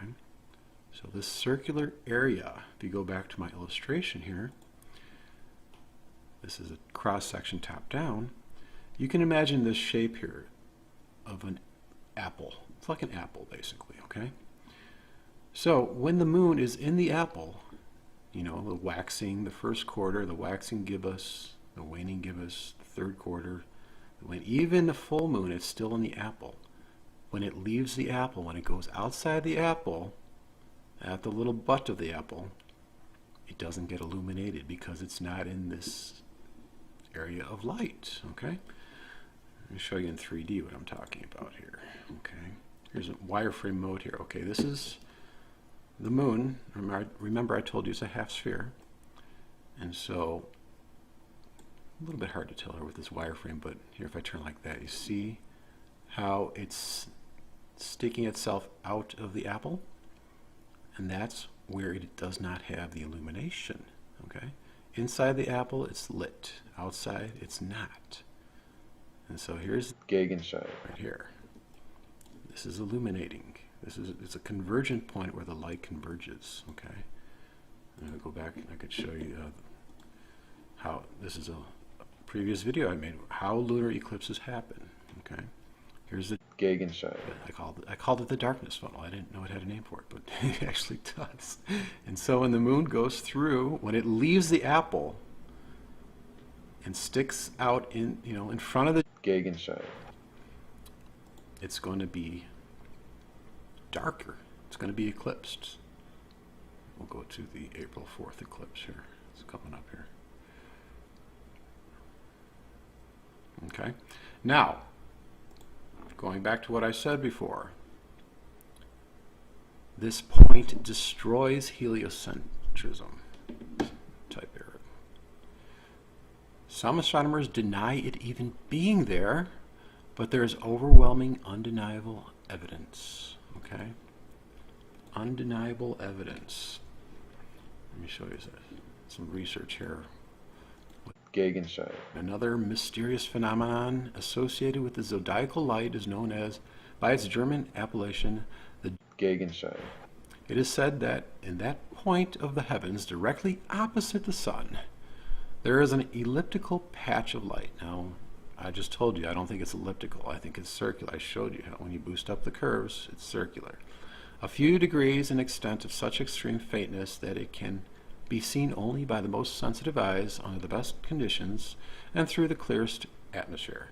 This phenomenon seems so difficult to account for that its existence is sometimes doubted. Now, why do you think people would doubt that? Would doubt its existence? You know why, don't you? Because you cannot have a lunar eclipse in a heliocentric model. That's why they doubt its existence. Yet, the testimony is in its favor, is difficult to set aside. And look at this Wikipedia page on the Gegenschein. Look how weak, look how anemic it is. This is all they talk, this is all they have. If that is not a sign, if that is not indicative that they don't want people to know about the Gegenschein, because it destroys a lunar eclipse in a heliocentric model, then I don't know what is. Okay, this is all they say. But they have to admit that it's anti-solar. Gegenschein. It's German for countershine, a faint brightening of the night sky in the region of the anti-solar point. Gegenschein. Ladies and gentlemen. Now, the only way it works is within a concave Earth when the moon, like I said before, is leaving the apple zone of illumination. Okay? The moon is out here like that. It cannot be lit anymore because it's outside the zone. Okay? It's Gegenschein. It's like an inverted nipple. Okay? It's so for the most part, if you go from a top-down view here, for the most part, the moon stays within the apple. It only leaves the apple when it goes through the inverted nipple. Gegenschein. It's hard to say that. But that's what's happening. Now, I also talked before about, I believe that the light that's emanating from the sun is vortexual, and so this Gegenschein, this darkness funnel, it actually will fluctuate north and south. That's why we only get lunar eclipses during the equinoxes, during early April or late September. And let's go back here in After Effects here and play with the moon here. So you take this moon, oops, 1 second here, my arrow, And you can move it around. See, like when it's when it's not orange like that, it's inside the apple of illumination. When I bring it out like that, it leaves the apple zone of illumination, and it goes in front of the Gegenschein. Okay, I believe it's orange like that because of the glass sky, because red is the least amount of refraction when light goes through glass, and just the incident angle involved like that. I believe that's why the moon turns red like that. But that's why the lunar eclipse. Now, a lot of people, initially when they try to refute concave Earth, they will say, "Well, yeah, how do you explain lunar eclipses?" Well, now we can turn that around, concavers. How do you explain the Gegenschein. How can the moon be eclipsed right in the exact area where there is illumination? I'm sure you got an answer for that. Maybe, what is your answer? You got to pull something out of your ass, don't you? Concave Earth is reality. You understand that? You understand how much you've been lied to, ladies and gentlemen?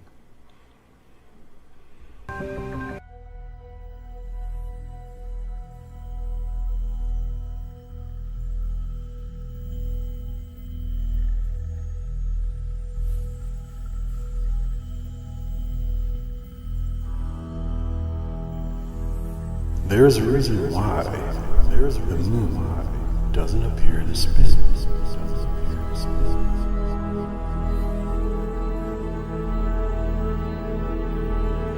There's a reason why some say the moon is hollow. Some say the moon is hollow. Do you know the way? Do you know the way of light?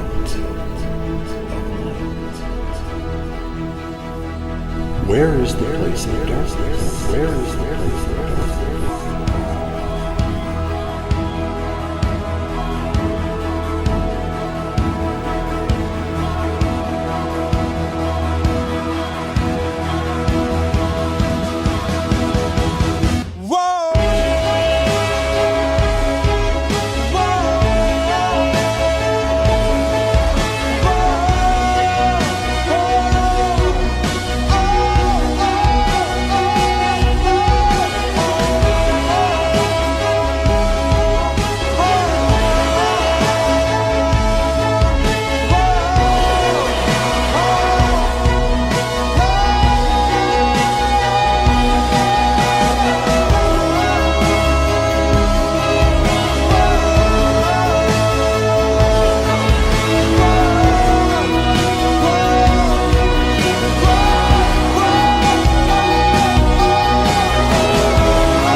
Okay, I've been asked about how the horizon works within the concave Earth. I told you before, light bends. It's been proven to bend. There's been experimentation on light bending. And what I think is happening is we have this phi ratio curve extending from the observer like that. Okay, it's an assumption, but I think it's very possible since phi, the golden ratios throughout nature. So I just do this comparison and contrast between a concave Earth and a convex Earth. If we're standing on a convex Earth and we see light being straight, we see the sun over here. However, that's not the case. We're in the Earth, so basically the sun flips its orientation on us. And so what we think is the top of the sun when it rises like that is actually the bottom of the sun.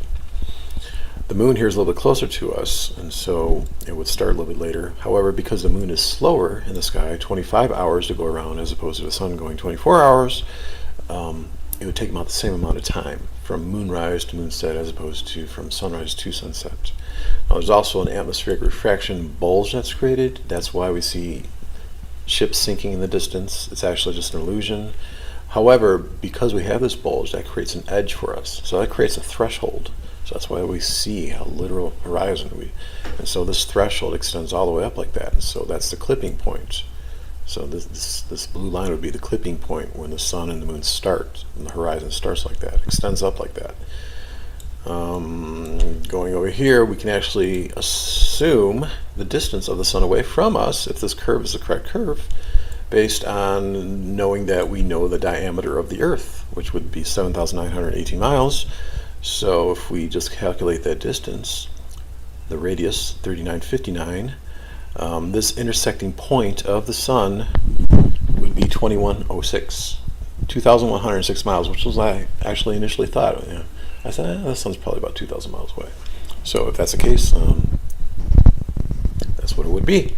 And the diameter of the celestial sphere would be 1853 times 2, which is 3706. Also, the sun, I told you before about the darkness funnel, which creates over here on the opposite side. I would have to assume that the sunlight is a little bit sagging a little bit, because I don't think the funnel's way over here. I actually think it's a little bit lower. And so that's where that funnel would go. But that's what's really going on, guys. Light is bending up like that. It's been proven to bend. It does bend. Also, the visibility of stars beyond the pole axis, like if you're standing on the equator and you see those time-lapsed star trail photography footage, you will see beyond the pole star. And so if this light is bending up like that, this clipping point, you're going to see beyond the pole star, because this blue line would be the pole star axis. And so you're seeing beyond that. It all makes sense within the concave Earth. It's a masterful deception and illusion, but that's what's really going on.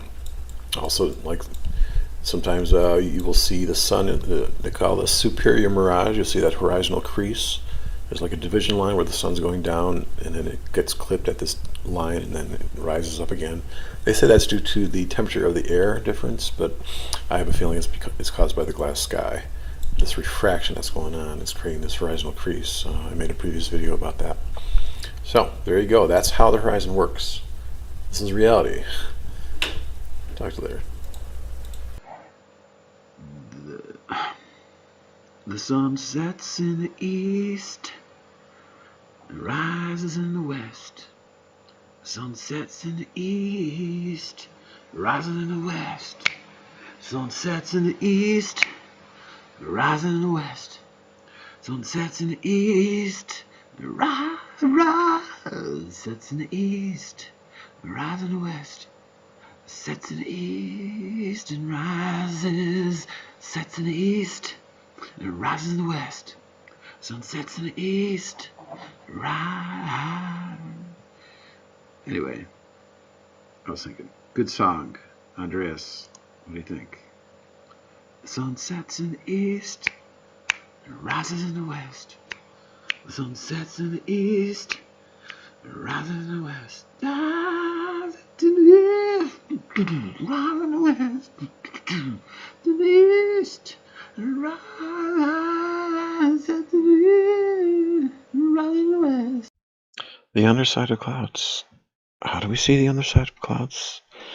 Well, if you understand that light can only bend, and it bends within the concave Earth, you will understand simply that, like in this diagram here, the sun is up here and it's emanating its light. It's curving more so here toward the sun, and then it curves around like that.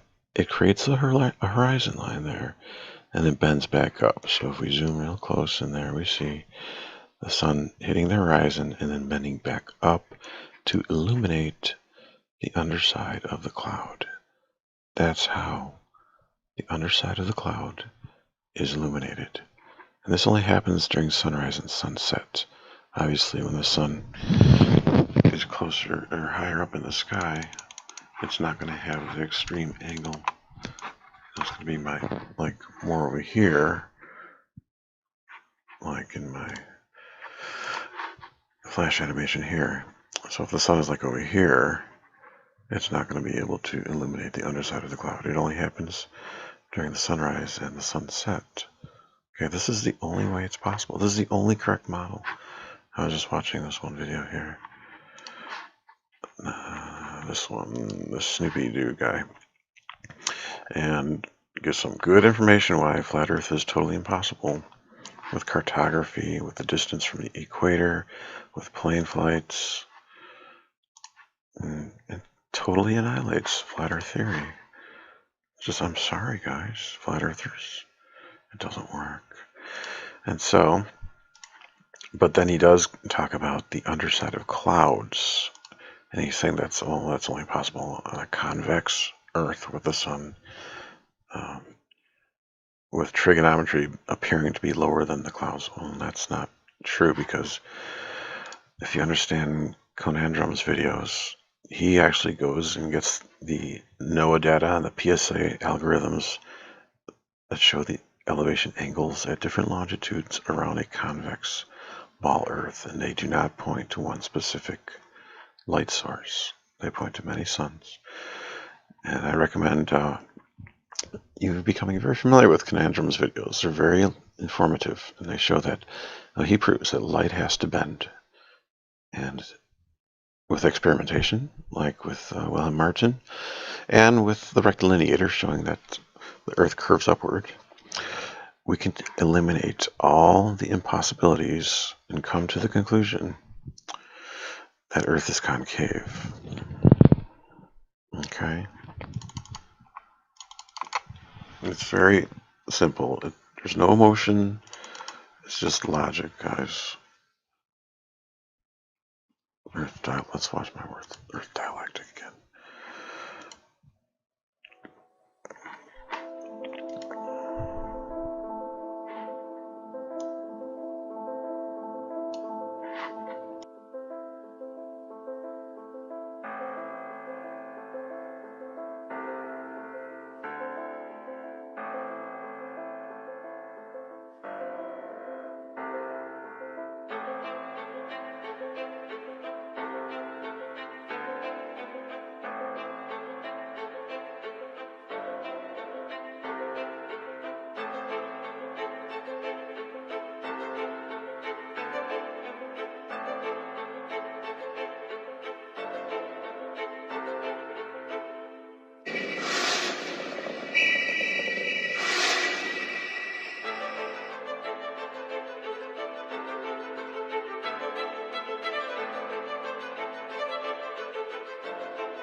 Okay, the selenelion. I actually uploaded a video about this just recently, and then I realized that I had to correct the refraction. And so I'm going to show you that right now. The selenelion is a term in which they use to describe the phenomenon when the sun and the moon are above the horizon during a lunar eclipse. How can that be happening? They will tell you it's because of atmospheric refraction. However, within a standard conventional heliocentric model, there is not enough atmospheric refraction to compensate for the amount of lift of the sun and the moon, so we see them simultaneously above the horizon. So what is going on here? They actually avoid the answer to that. It's actually Mr. Rich from Mr. Thrive, Mr. Thrive and Survive. I left a comment on his video where he tries to tell you what they're doing. He's right about what they're doing. They are not explaining the selenelion. They're avoiding the question and trying to replace it and distract you. with their circus music. And so, but however, Mr. Rich fails because he doesn't understand that a lunar eclipse cannot possibly work. They can't, you can't have that working within a flat Earth theory. There is no object to eclipse the moon. There is a good reason to believe that it works within a concave Earth model. Actually, it's the only model that correctly describes a lunar eclipse because of the Gegenschein. If you watch my videos before about the Gegenschein, you will understand that how can, within a standard conventional heliocentric model, how can there be a anti-solar illumination point right where there should be darkness, right where there should be the Earth's shadow? So it doesn't work. So the only answer and explanation to the lunar eclipse is within the concave Earth model with bending light. And so Mr. Rich, he deletes my comments, so I screen capped this. I said, eliminate all the impossibilities, Richie. Yes, a 0.7 degree atmospheric refraction on a heliocentric convex model won't cut it. But also, 2, you cannot explain the lunar eclipse in a flat model. Humble yourself and follow me. The spherical glass sky within the concave Earth is the reason, 1, we get a good 4-degree lift, approximately, of both the sun and the moon. And 2, the reason the moon turns red because as the sunlight curves around to converge at the Gegenschein, the less refracted light, which happens to be red, the red side of the spectrum refracts less from the glass, projects onto the moon. Okay, so going back a little bit of history here, my animation I created a while ago in Flash, it's on my website. It shows bending light within the concave Earth. If you are the observer down here and you're looking straight across the horizon, your eyesight will actually rise up and bend like that toward the center of the Earth. That is the reason why we cannot see the other side of the Earth, because of the bending light. So this red area is the blind area. We do not see that. So our eye goes right to the center. So that's how it's working like that. So going back to Illustrator, this is a previous illustration I made showing the propagation of light within the concave Earth. I showed you how the lunar phases happen. And so what I did was I simply show you how these glass skies, these concentric layers of glass sky, is actually refracting the light and causing the lift that is happening. So these red curved lines are the refraction lines, and the blue lines, the faded blue object there, that is giving you a reference of how it would be without refraction. It would be like a symmetrical display or array of light, like this right here. You see that the top half and the bottom half are perfectly horizontally symmetrical. Okay, now if I turn on the refraction, you will see that this bottom portion gets smaller than the top portion, like that. So we're getting this lift. That is why we see the sun before actual sunrise. Okay, and we actually have sunset before the sun goes down. That is why this is happening, because of the glass concentric layers in the sky that are lifting the sun and the moon. And so this is the only reason why the selenelion can work. It's within the concave Earth, within the glass skies, and the bending light and the refraction involved. And so if you go back, I'll show you the video I made about that a while ago, just holding up a glass bowl. Turn off the audio here. Let's get a bigger picture of that. And you will see how this happens. It's very simple to understand.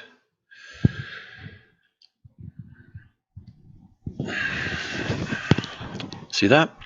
See the lift going on like that? It's not only lifting it, but it's squishing it as well. It's not only lifting it, the glass. That is why, that's the accurate reason, explanation why the sun gets lifted like that and squished, and the moon does as well. So the selenelion is finally accurately explained with the correct model of the universe, with the glass skies, with the concave Earth, with the bending light, and with the refraction involved.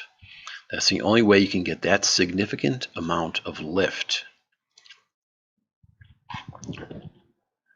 So the observer's down here, and we're seeing the moon and the sun simultaneously, even though they are anti-solar. Okay, so see these top little half spheres? That would be if there was no refraction and they were perfectly anti-solar like that.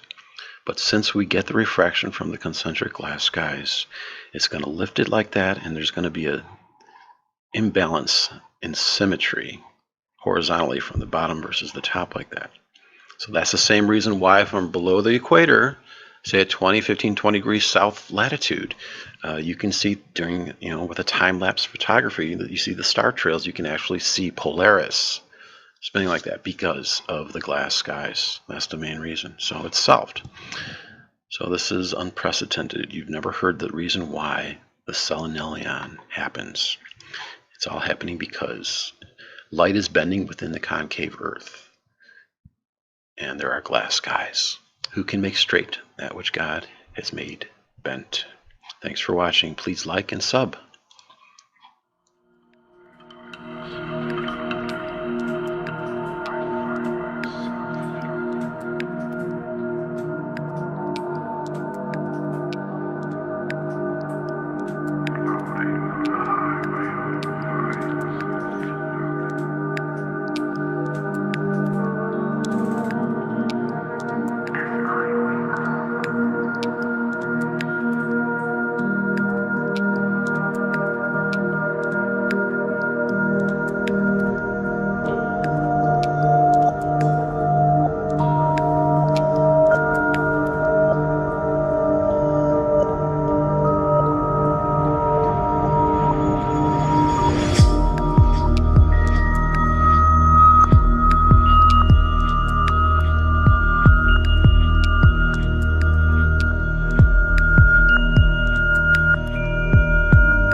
shoot it out to 1,000 to the west. We're going to shoot it to 1,000 to the east. We're going to measure the difference in those group centers.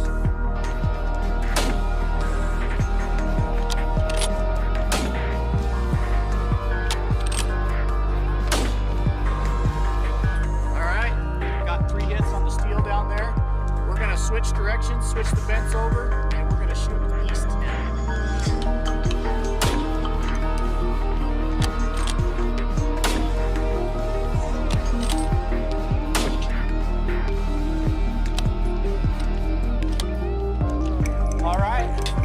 Hits on this steel down here. Now we're going to rack up all our gear. We're going to go check these out, measure them up, and show you the results.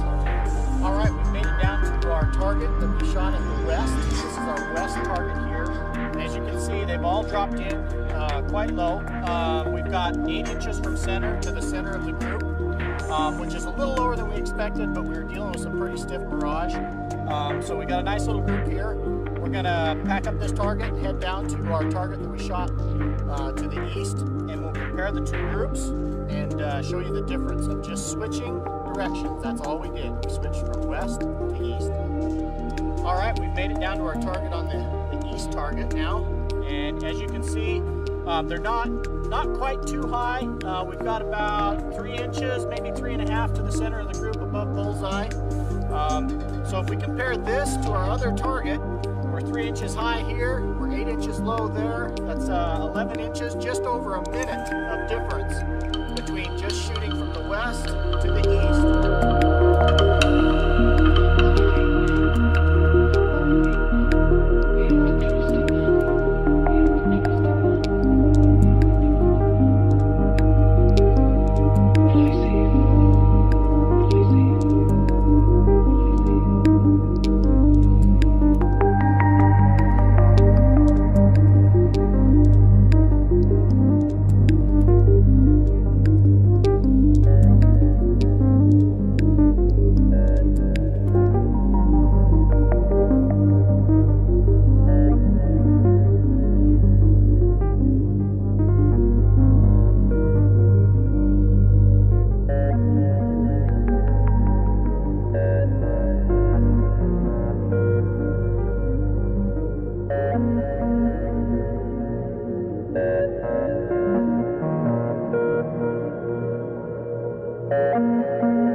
The Garden of Eden, Mount Meru, Magnetic Mountain, 4 rivers.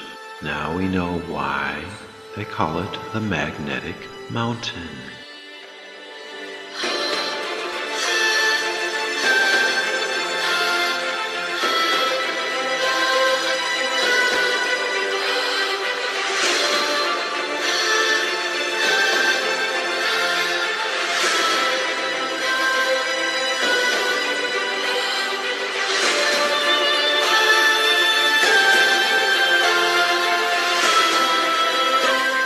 Within the concave earth, beneath the veiled celestial sphere, there is a pyramid, a double pyramid, emanating magnetism.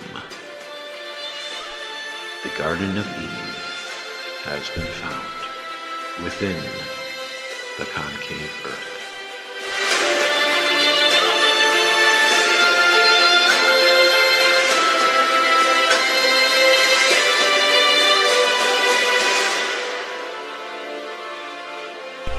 Who have laid the foundations of the earth? Foundations of the earth. Right there in the middle, guys. Foundations of the earth. Laid them with measures. I stretched the lines across it. Yada, yada, yada. Where are the foundations fastened? It's floating. It's right in the middle of the earth, in the middle of heaven. And the morning stars actually sang together. You know, the morning stars, when the cornerstone was laid on top of the north, on the sides of the north. Stars, sonoluminescence, they're singing, get it? Sound, vibration. Yeah, I think you get it. I think you get it. And the sons of God shall ever do it too. So, magnetite. It's a mineral, one of the 3 common naturally occurring iron oxides chemical formula, and a member of the spinel group. Magnetite is the most magnetic of all the naturally occurring metals on Earth, or in Earth.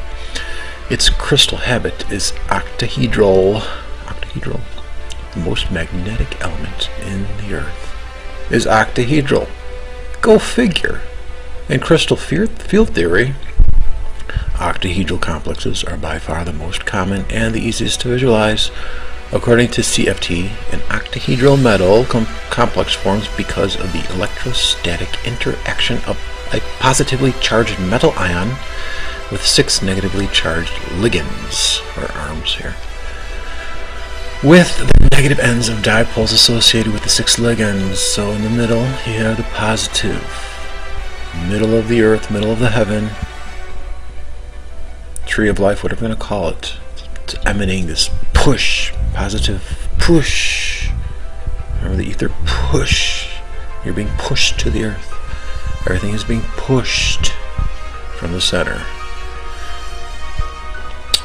The earth's field are gyroscopically aligned to the north-south axis.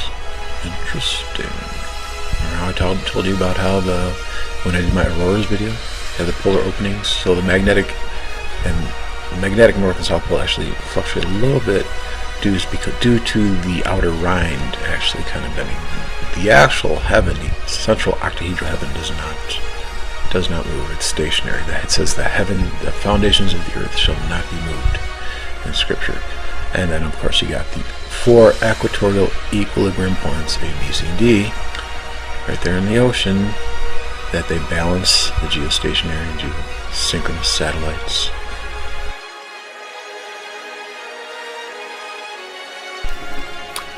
So you tell me, how do you know there's an octahedron in the middle of the concave Earth, Steve? How do you know? Well, like I told you before, I read the Bible, Job chapter 38, verses 4 through 7, laid it with measures, stretched a line upon it, the cornerstone was placed. I read Revelation 21, describes the city as wide as it is long, as it is high. It's 12,000 furlongs. And then I found out that there's magnetic equilibrium points within the ocean along the equator at 90 degrees apart. And then we have a little corroboration from our good old buddies at Not a Straight Answer. You see, I was doing some studying up on the meteoroids that hit the glass sky at 100 kilometers. And this lady was giving a presentation, and she mentioned this little gem that just kind of piqued my interest. She said, the sources of these sporadic meteoroids are coming from the north apex and the south apex. They're also coming from the helion and the antihelion. When you think of pyramid and the word apex, then apex is the top of the pyramid, right? But if it's a north apex and a south apex, you're talking about a double pyramid, an octahedron, right? It's crazy, guys. And it's right there in plain sight. Let me show you. It's right there for you all to see. Let me get myself out of the way here. This is from Sporadic Meteor website. Sporadic meteors don't come from completely random directions, which their name implies. Most sporadic meteors come from 6 sporadic sources. Look at this. Look at this imagery. Look at this imagery, people. We have the celestial sphere in the middle of the earth. We have the north apex side of the pyramid, we have the south apex side. I also mentioned to you before that the northern side was brighter than the southern side. Okay, now of course they're going to twist things. They're going to try to fit this within a heliocentric model. They're going to say, well, the apex is in the direction of Earth's motion, so apex meteors collide head-on with Earth. The helion and anti-helion, these are the helion and anti-helion sources. Now this is also interesting too, because I mentioned before, on one side we have the sun, and then we have the anti-solar point, the Gegenschein. It's right there in plain sight, people. So, and then they also talk about a toroidal origin too. Let me see if I can get that one to you really quick here. There it is.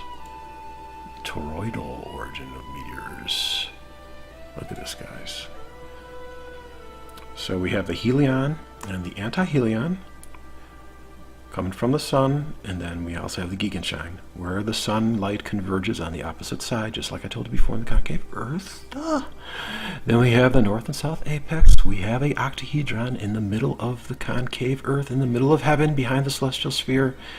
And the north and south toroidal origin actually traces the perfect outline of the celestial sphere. Even this asteroidal one does as well. It's right there in plain sight, ladies and gentlemen. This is the nail in the coffin for the concave Earth. No doubt about it. Oops, wrong image. No doubt about it, guys. No doubt about it whatsoever. This is what's going on, guys. It's right there. It's right there.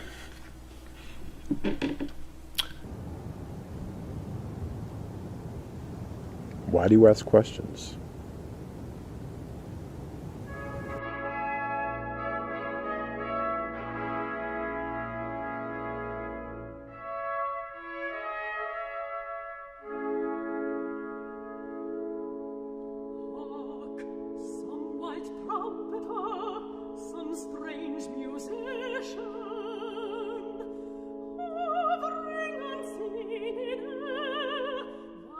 Capricious tunes to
Seasons within the concave Earth. I animated the sun oscillating around the celestial sphere every 6 months. So when it's in the Tropic of Cancer, you'll notice that you get 24 hours of daylight at the North Pole and 24 hours of darkness on the South Pole.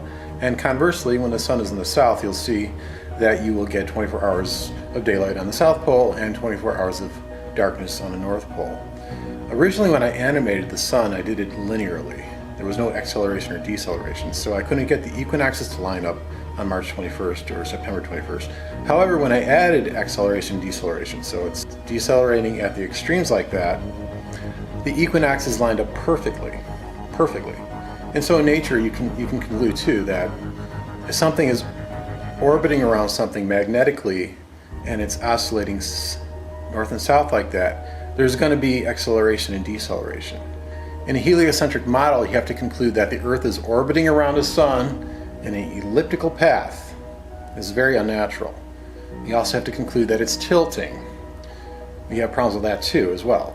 And you also have to conclude that it's precessing or wobbling, because it shows that after a year the sun is in a different location against the stars. But if you understand within the concave Earth, it's all taken care of simply by the fact that there's two different velocities, the velocity of the sun and the velocity of the celestial sphere, which is slightly faster than the sun.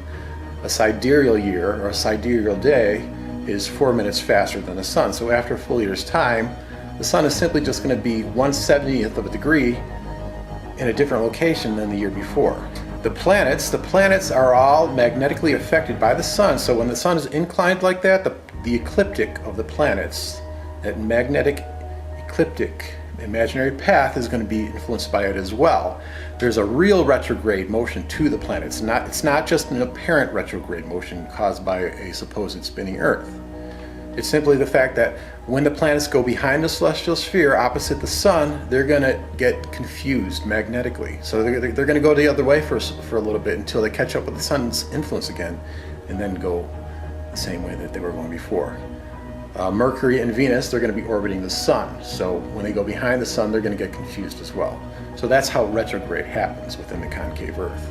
The Milky Way band, it's a band, it's not a spiral galaxy. It's actually a literal band that separates the celestial sphere into two different hemispheres, two different magnetically influenced hemispheres that actually steer the sun. So the Milky Way band has a function. So when the sun crosses that galactic plane every 6 months, it's also exhibited by the Ulysses satellite. They show that every 6 months the sun is oscillating back and forth. So when it crosses that plane, it steers the sun in the other direction. Like when it's up north like that, it's going to steer the sun south, and then conversely the same when it goes down south. When the sun goes down south, when it crosses that plane, it's going to steer the sun back up north. So it's all being influenced by that dividing line, that Milky Way dividing line. It has a purpose, it has a function. Everything works within the concave Earth. Sunlight is bending around the inside of the Earth. That's how we get lunar eclipses. There's an opposite funnel-shaped void area opposite the sun. When the moon goes through that void area, it gets eclipsed. North or south of that void area, it's just simply going to be a full moon. So everything works in the concave Earth. You've seen my animation here, I made it a wide angle, so I wanted to include everything, so that's why it kind of looks kind of funky, but it's Occam's razor. The simplest answer is always the best answer. So.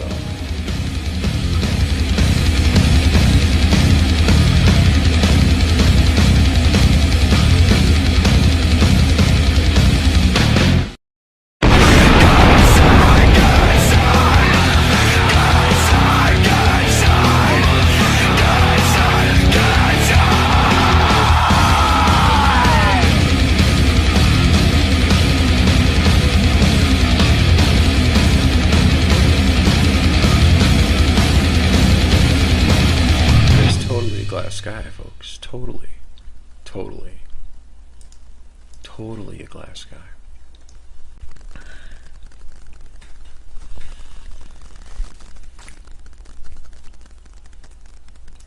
Look at all this evidence that there's a glass sky. 22 pieces of evidence.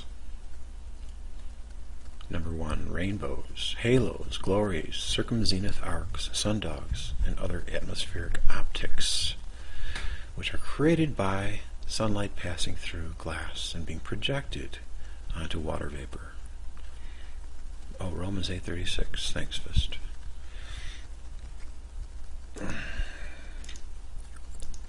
Number 2, Libyan desert glass. The mystery of where it came from is solved if you realize that there's a glass ceiling in the sky. To the sky. Excuse me.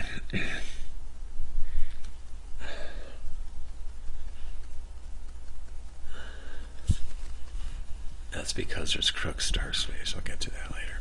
Number 3, tektite origin. You guys know what tektites are? That's another mystery. Scientists, they don't know where the tektites are coming from.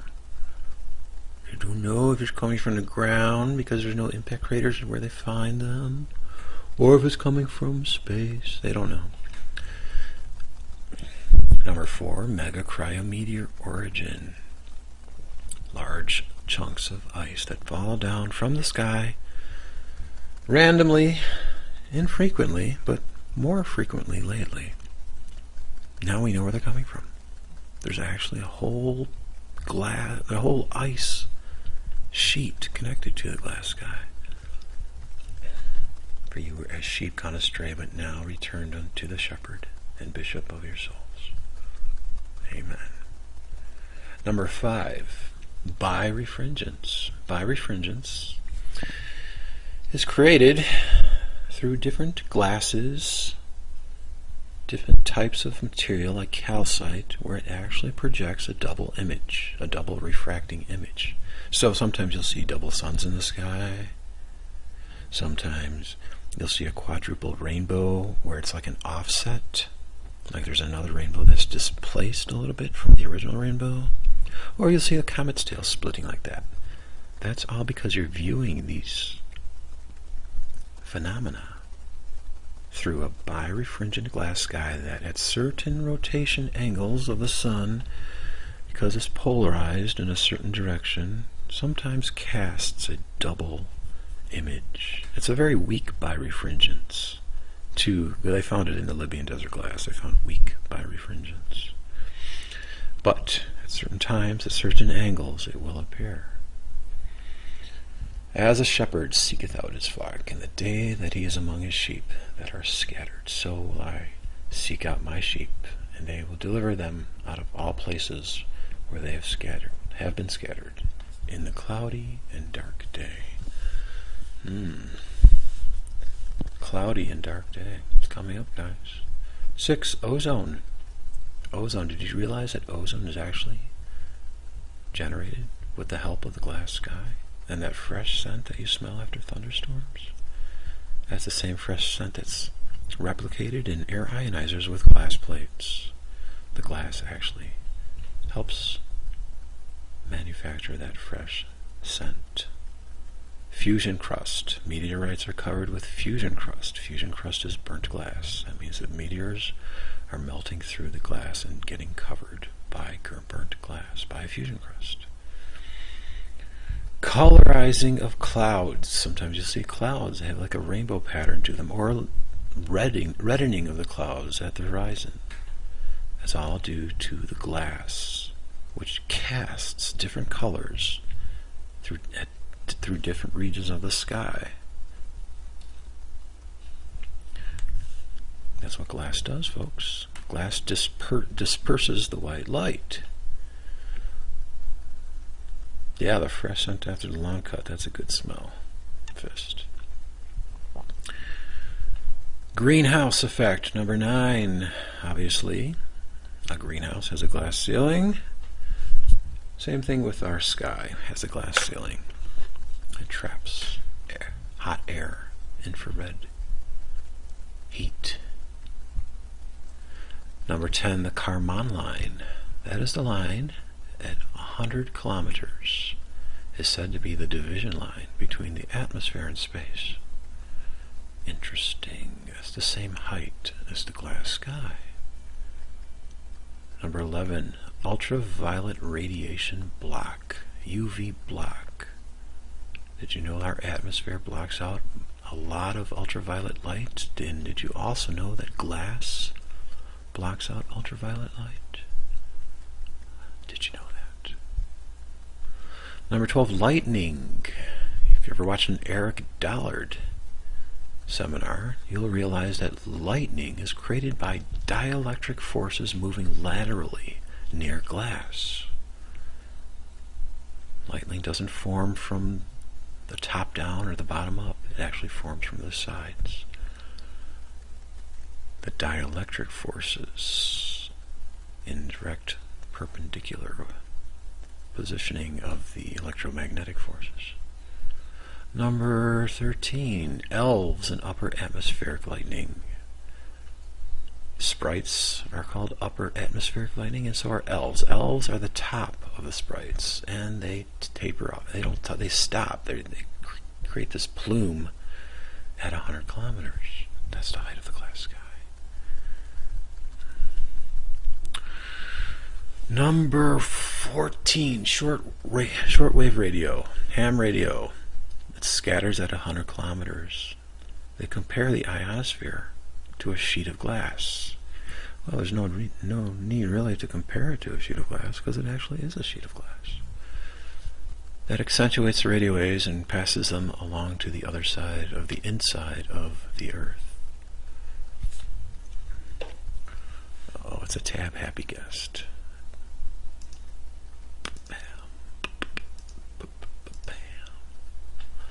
Number 15, Operation Fishbowl. You guys remember Operation Fishbowl in 1962? Maybe you weren't alive back then. Starfish Prime.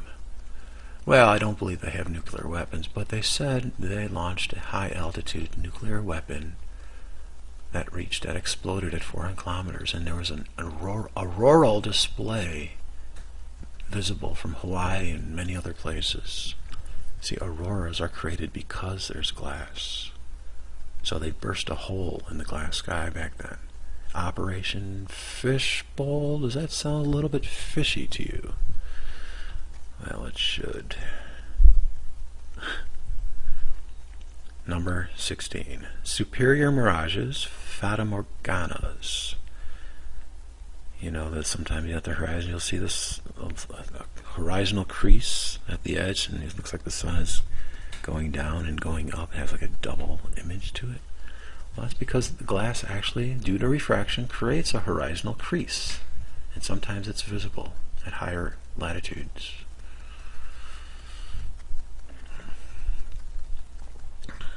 Number 17, meteor showers, iridium flares. That's all it is, guys. It's the cyclical skidding of inner space debris, particles skidding, creating streaks. There's also a term called triboluminescence. When you rub quartz together, or you rub a rock against quartz, it will light up. So when you see shooting stars, meteor showers, it's because they're skidding across the glass sky. That's all it is, guys. Number 18, redshift. You've probably heard that you've been told that the universe is expanding because they see the redshift of the stars. Well, nothing can be further from the truth. What they don't understand is that there's actually two layers of glass, one at the 100-kilometer level and the other at the celestial sphere level. So you're viewing the stars through two layers of glass, and it's creating chromatic aberration. It's creating the colors. It's creating the shifting. That's all it is. It does not indicate movement away from you. They say it's like the Doppler effect. There's nothing further from the truth. All stellar spectroscopy is debunked due to scientists ignoring chromatic aberration of stars caused by glass. Number 19, aberration of light, stellar aberration. Sometimes astronomers will see slight movement in this, like a displacement in the sky, in the stars, and that's only because the glass sky, it creates a slight apparent displacement of stars due to the refraction. Number 20, space vehicle heat shields, re-entry or entry. They have flush bottoms. They have high temperature resistant material like carbon-carbon matrix used to melt through the glass. And it shall come to pass when I bring a cloud over the earth, that the bow shall be seen in the cloud. Yes, Genesis chapter 9, verse 13. The glass sky was formed after the flood, the global flood, ladies and gentlemen. Prior to the flood, there wasn't a glass sky. But we needed, within the concave earth, within this pressurized system, we needed to push. God needed to push the waters down. So he compressed the atmosphere with the glass sky. That's why the rainbow is a promise. It's a scientific promise that the earth, the continents, can never be flooded again because there's more pressure now. There's more compression. 21, Crookes dark space. There's a man named Crook in the 1800s who found negative charged ions create dark space around glass tubes. It's the same thing with our glass sky. If you read Job chapter 38, verse 19. And as for darkness, where is the place thereof? See, it's hidden. Deep beneath the cover is another perfect wonder, and it's so white as snow. 22, auroras. It's at 100 kilometers. The bottom edge, the bottom end of auroras is at 100 kilometers. The electrons from the sun hit the charged glass sky, causing fluorescent glow and striations. Exit the matrix of deception, people. There is glass in the sky, in the concave earth.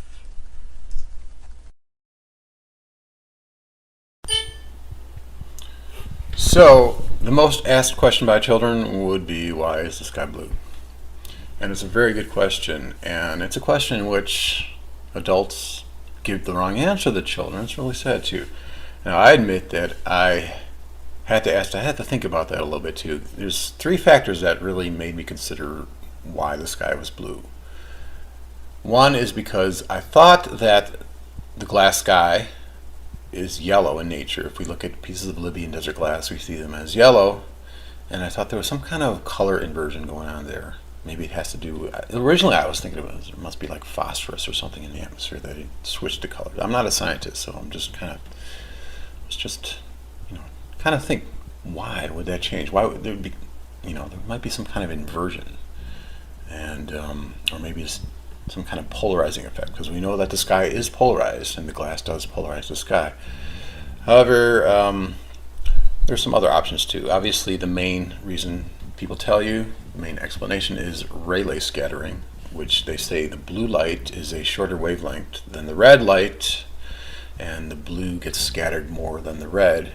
But then the question arises, well, why isn't the sky violet then? Because violet has the shortest wavelength. And they will tell you that because our eyes don't pick up violet as well as blue. And that's, like this guy asks over here. Because it's so short. If that's the case, why isn't the sky violet? Okay, here's the thing. The sky... This guy's a shill. It's kind of pathetic too. Him and Vsauce. It's like they own the internet scientific community, and it's all bullshit. So he will go into, our eyes don't pick up violet as well as blue. Then I did some more research. And then I got to thinking about the electricity that's involved within the concave earth, within this universe. It's an electric universe, okay? And the sun is the electrode, and the glass sky. See, this is the biggest problem with conventional science, is they will omit any reference to a glass sky, even though there's overwhelming evidence. And so glass, as you know, is an insulator. It's a dielectric insulator. And so I was doing some research on plasma cleaning. Let's go over here. And they have this plasma cleaner. And what it does is it creates the glass is the dielectric barrier discharge. It creates a plasmic discharge. And so there's oxygen within this tube, within this glass tube, and it emits a blue light. Go over here. Show you over here. Plasma cleaning involves the removal of impurities and contaminants of an energetic through the use of an energetic plasma or dielectric barrier discharge. Okay, so this glass is the dielectric, it's the barrier, and it's discharging the plasma, which happens to be filled with oxygen. Argon, oxygen, so these are all the same elements that we have in our atmosphere. We have oxygen, nitrogen, argon. It says in plasma, gas atoms are excited to higher energy states and also ionized. As the atoms and molecules relax to the normal, lower energy states, they release a photon of light. This results in the characteristic glow or light associated with plasma. Different gases give different colors. For example, oxygen plasma emits a light blue color. So it's right there. The explanation of why the sky is blue is because of the plasma, the oxygen in the atmosphere, and the fact that it's being emitted by the dielectric barrier discharge glass sky. So I made a little pretty graphic here where I show how excuse me, how the sun, okay, let's go back here for a second here. They have this little diagram here, okay? You have a high voltage electrode on one side, and then you have a ground electrode on the other side. So sandwiched between that is the dielectric barrier and the discharge. So in my graphic, the dielectric barrier would be the glass sky, and the discharge would be the oxygen emitting the plasma, as you see here. So we have the sun, high voltage electrode, the glass sky is the dielectric barrier, the oxygen plasma is the discharge, and then we have a ground electrode. So we have a beautiful capacitor going on here with the glass. The glass is creating the blue plasma. Now when it's red at the sunset or sunrise, I believe that the actual glass sky is is refracting the colors. Red, as I told you before in a previous video, red is the least refracted color, and so all the other colors get refracted away. So that's why we pick up the red. But the blue, I do believe it's because of the glass sky acting as a dielectric barrier that discharges the oxygen. You know, we have the ozone, right? The ozone layer, it's below the stratosphere. So that's why when we get up higher, the sky does not stay blue anymore. We're out of the oxygen zone. We're out of the ozone, okay? It's very simple, guys. Once you understand, we're living in the concave Earth, the concave stationary Earth. There's a glass sky that acts as a dielectric barrier, an insulator, which creates this plasma. It's very simple. That's why the sky is blue. Okay?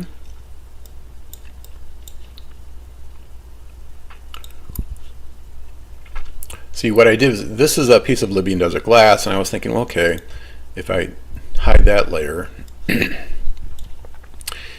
this is the same blue color from the plasma cleaner I have here.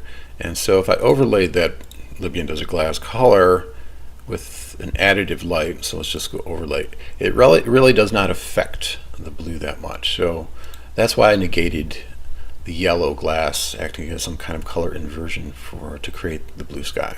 So plus when we look along the horizon, we see the blue mist. If we look at like in mountains like 5 miles away, we'll see they are being gelled through this blue, and that's the plasma. That's the plasma in the atmosphere, the oxygen.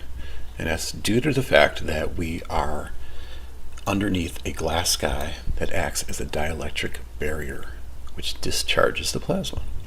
So this is the real reason why the sky is blue. So hopefully you can pass this video around to people and explain to them. You know, people who think that it's Rayleigh scattering. Oh, gotta go. All right, talk to you later, guys.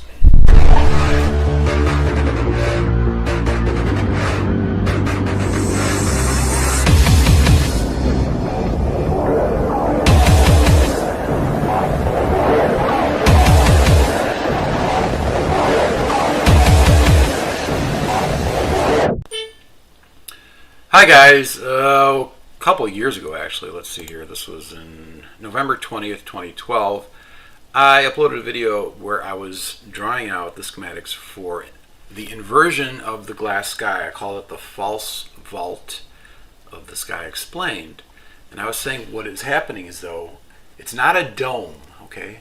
It just gives the illusion of a dome, okay? So we're in the concave ball, we're in the ball Earth. Okay, we have a glass sky above us. Now normally, the way refraction works is that if you're looking at a convex lens in the sky, it's going to shrink objects. However, there's a term called negative refraction. Well, let's just watch this video where I talk about it a little bit. I didn't mention negative refraction here in the video, but I was just saying how it creates this inversion. So let's just play that. However, because the glass artifice creates this opposition and curvature, it's basically, you know, it actually is a convex ceiling to the sky, but it warps it, turns it in, it inverts it, it makes it into a dome or a vault. That's what we think the sky is. So basically, this is the real. Okay, so it gives an illusion of a dome. Okay, and that is because I believe it is creating negative refraction. So instead of shrinking things behind it, it actually is enlarging them and it's inverting the sky. Now I was just looking this up. Actually, I knew about this previously, but within the Libyan desert glass, there are traces of graphite. Let me find that really quick. Here we go. The silica glass also contains carbonaceous inclusions consisting of 5 to 50 nanometer thick polygonalized graphite ribbons that form closed structures up to 200 nanometers in diameter. So the graphite ribbons. Now, negative refraction, if you go to Wikipedia, you look up negative refraction, it will say negative refraction is a name for an electromagnetic phenomenon where light rays are refracted at an interface in the reverse sense to that normally expected. Such an effect can be obtained using a metamaterial, which has been designed to achieve a negative value for both electric permittivity and magnetic permeability. Now, metamaterial is a man-made material. Metamaterials are artificial materials engineered to have properties that have not yet been found in nature.